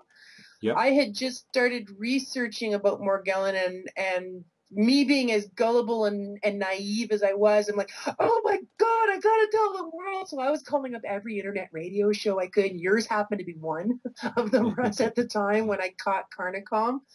And this is after I had read his website, and I wanted to thank this man personally because, as far as I'm concerned, he saved my life, him and his organization and the caring people that are involved, as the gentleman that is called. Because without these people making the groundwork, we would not be here now. We would not be recognizing and realizing what is going on and breaking ground. Because I consider me and many of the other victims of this syndrome we call Morgellons to be kind of ripping the path through for the ones that are going to be following behind us, because there will be those following behind us. Even those listening now are realizing, oh my God, yeah, I'm feeling these sensations. Oh my gosh, yeah, my teeth are chipping. Oh my gosh, yeah, my teeth are starting to turn black, fall out. Oh my gosh, my hair is getting thin and falling out. Oh yeah, my fingernails are really weak and cracking all the time. Things are happening, absolutely. So I'm glad for that. The first part of your question, I hope I get this right. It was really difficult to try and wrap my head around how I was to eat, what I was going to eat, what was good to eat, what wasn't good to eat. I'll tell you, I ate apples for about a week, organic apples, because I didn't know where to shop. I didn't know what to do. I didn't know anybody that was going through anything like this. I thought I was the only one in the world that was dealing with this, really, until I met Marie from Sweden in another internet radio thing when I was doing my, oh my God, the world needs to know about Morgellon. And it was just a process, I guess. It was finding out what worked for me, trying to research as much as I could, being just learning as I go and listening to people, finding out for myself, using my own intelligence, picking and choosing what I wanted. Gosh, it's just so hard to explain. I hope I answered it well enough. Switching to organic, I think, was the best move ever. Gosh, I couldn't. The benefits are unbelievable. I need to change my lifestyle even more. I want to get out of the city. I want to get away from the electromagnetism. I know that interferes with me. I know my Morgellon situation, the fibers react to electromagnetism. They react to sound. I know they react to my emotional state. If I'm in a negative state or somebody's arguing or fighting around me, I'm starting to get upset. I know I will have a skin reaction. If I get stressed or upset, I know within a week's time I'm going to have a skin reaction. I know I cannot go into Walmart anywhere near the electronics because I get a reaction. I'm really physically ill. My guts turn into a wrench. I can't function properly. I just want to die right there. Same with Value Village and stuff. I can't go in certain stores because of that. Geez, I hope I covered your question. I seem to have forgotten my train of thought. No, that's good. Yeah, it's just a individual, unique thing, and it depends on your geography. I look at it like this.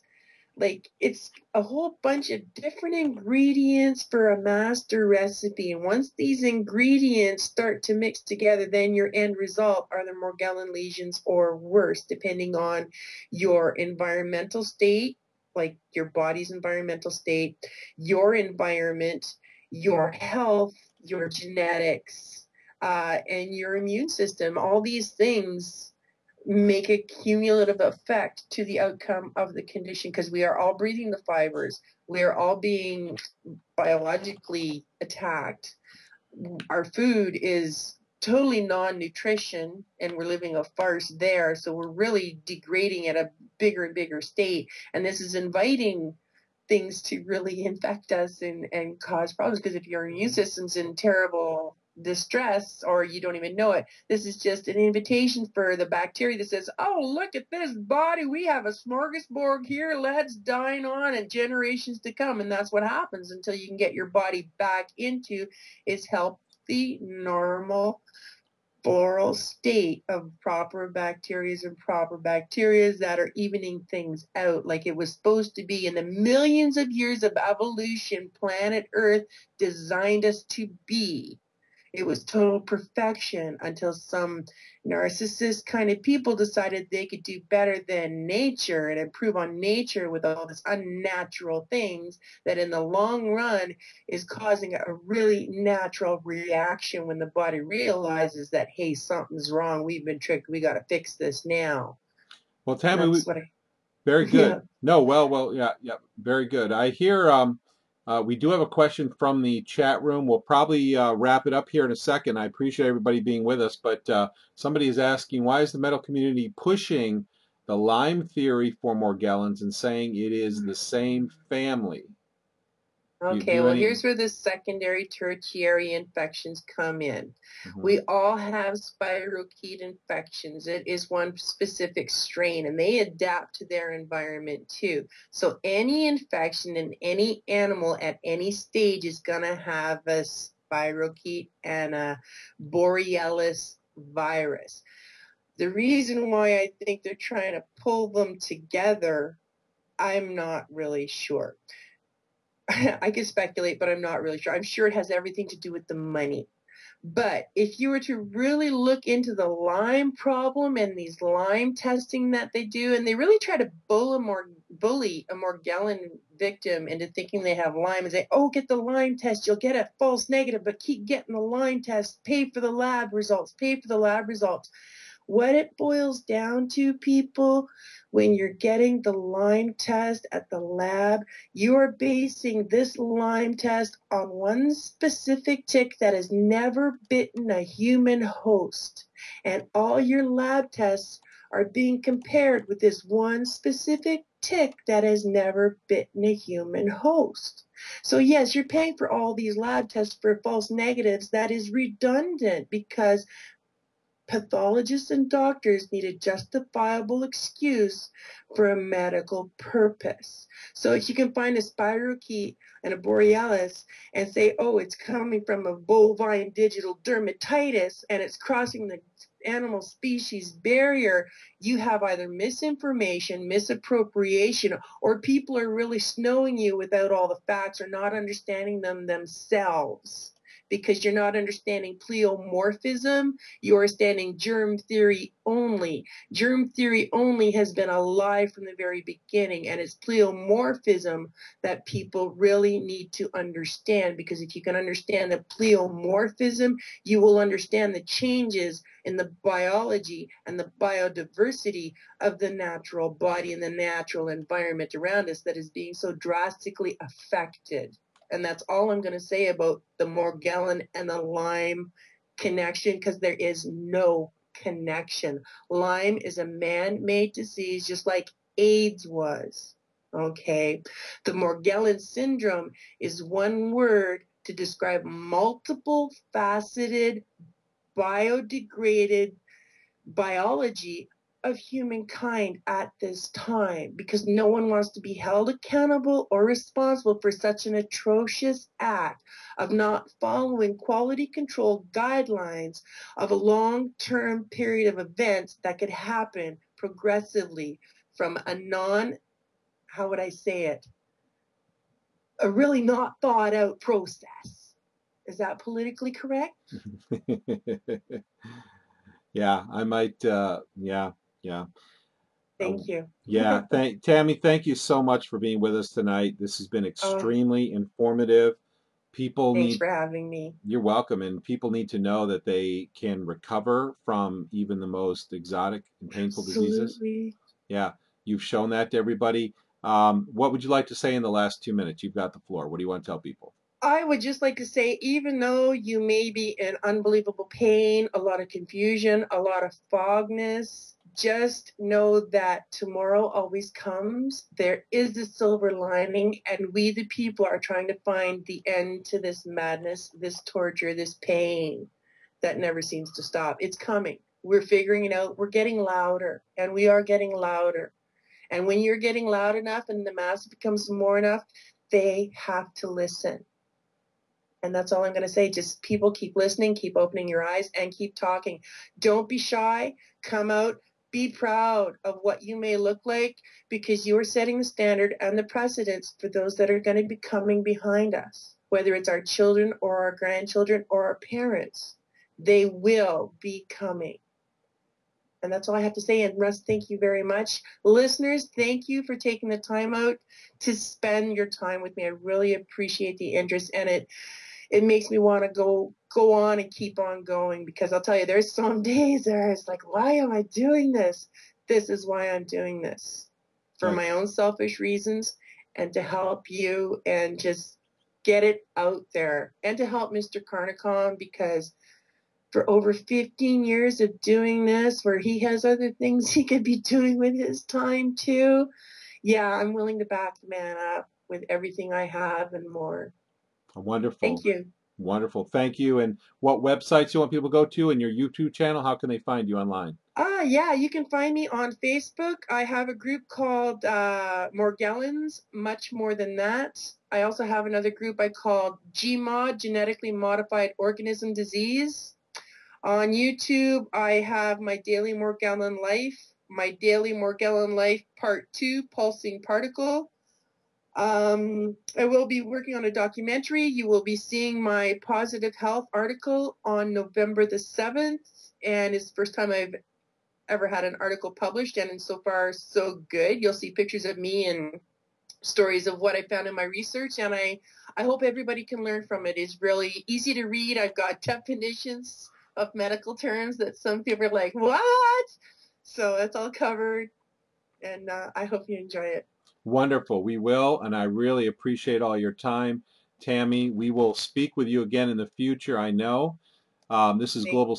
Thank you. This is Global Skywatch Radio, and we are going to be on next week as well with a surprise broadcast.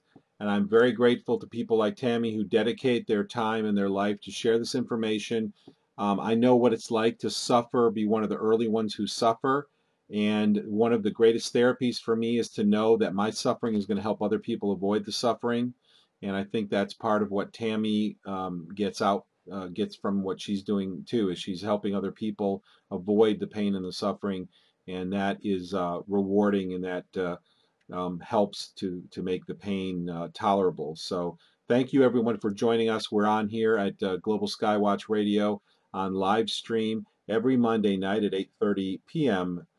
Eastern Time, 5:30 p.m. Pacific Time, and we will be doing, I'm also co-hosting every Saturday with Geoengineering Watch Radio with Dane Wigington and Richard Sachs at ucy.tv as well. If anyone wants to learn more about chemtrails, we talked in the very beginning about how contrails are very, very rare. They're only produced by certain types of engines. There's a lot of disinformation. We are living in times where the majority of people are afraid to speak up because people are paralyzed by the fear of what other people think of them. And I think it's very good to be concerned with what other people think of you, but it's paralyzing to be afraid of what other people think of you. People will always have their opinions and ideas. What's important is the truth, because by finding the truth out behind the causes of these diseases, these problems, these catastrophes, then we can find the solution. So we have to expose the truth and not worry about what other people think. Life can be sometimes how some people look at school. Some people say children in school sometimes can be cruel, and life can be cruel. But we have to walk forward and know that we are responsible for our own lives. We're responsible for the work that we do, for the truth that we tell, and we need to get this information out there to alleviate the suffering and to make it all worthwhile for people. So remember, please go to the Global Skywatch website. We have lots of videos there. We have a whole archive of previous shows we've done. We've had Clifford Carnick on at least 4 times previously, and I am very grateful to him and to Tammy and for all the other people who take their time to make this world a better, more educated place. For those who are new listening to us, I know that the subject of chemtrails is controversial, but it's only controversial in perception. It's only controversial because your government is paying hundreds of millions of dollars to spread disinformation, to confuse the public. This was spoken at a Council on Foreign Relations meeting where they're spending hundreds of millions of dollars to confuse the public on various issues, and this is one of them. Don't be confused. Use your common sense. These engines do not produce condensation trails. Certain ones do, but not the ones on commercial airliners, unless they're water injection, which are very, very rare these days. Very, very rare. Today we see all these trails all over the sky. Use your common sense. Remember what you've seen in the past. And even if people get on to mainstream media, which is now owned and controlled by the corporate infrastructure, the same people who own and control the large corporations through Class A stockholdership, now control the mainstream media, also control the Federal Reserve banks of all the nations in the world that have them. And once you put the pieces together, you realize that this is not something that's happened overnight. So don't be surprised or be so skeptical because you think, how could something happen like this in 10 years or 20 years? This has been building, consolidating into the hands of a smaller and smaller group of people over many, many decades, over a long period of time. And so it's not that this stuff has just happened recently, it's just that you are finally being exposed to it. We're living in momentous times where you have great opportunity to learn the truth and change your life, but we also face great obstacles, which we must do together, and we must do by sharing our information and sharing what we've learned so that we can not only overcome these things, but we can eliminate all of these things that are harming us, our environment, animals, plants, are destroying our health. We live in momentous times, and I'm very thankful for people like Tammy who are willing to stand up, not have fear of what people think, and expose what she has learned and how we can avoid these things as well. Thank you all for joining us after the show. We're going to have a little after talk session where anybody who wants to stick around and chat can certainly do that for as long as you like. And please join us next week on Global Skywatch Radio. You can see our archives at globalskywatch.com/live, all small letters. And we'll see you next week. So thanks for joining us. Thank you, Tammy. Thank you. Bye, everybody. Bye-bye.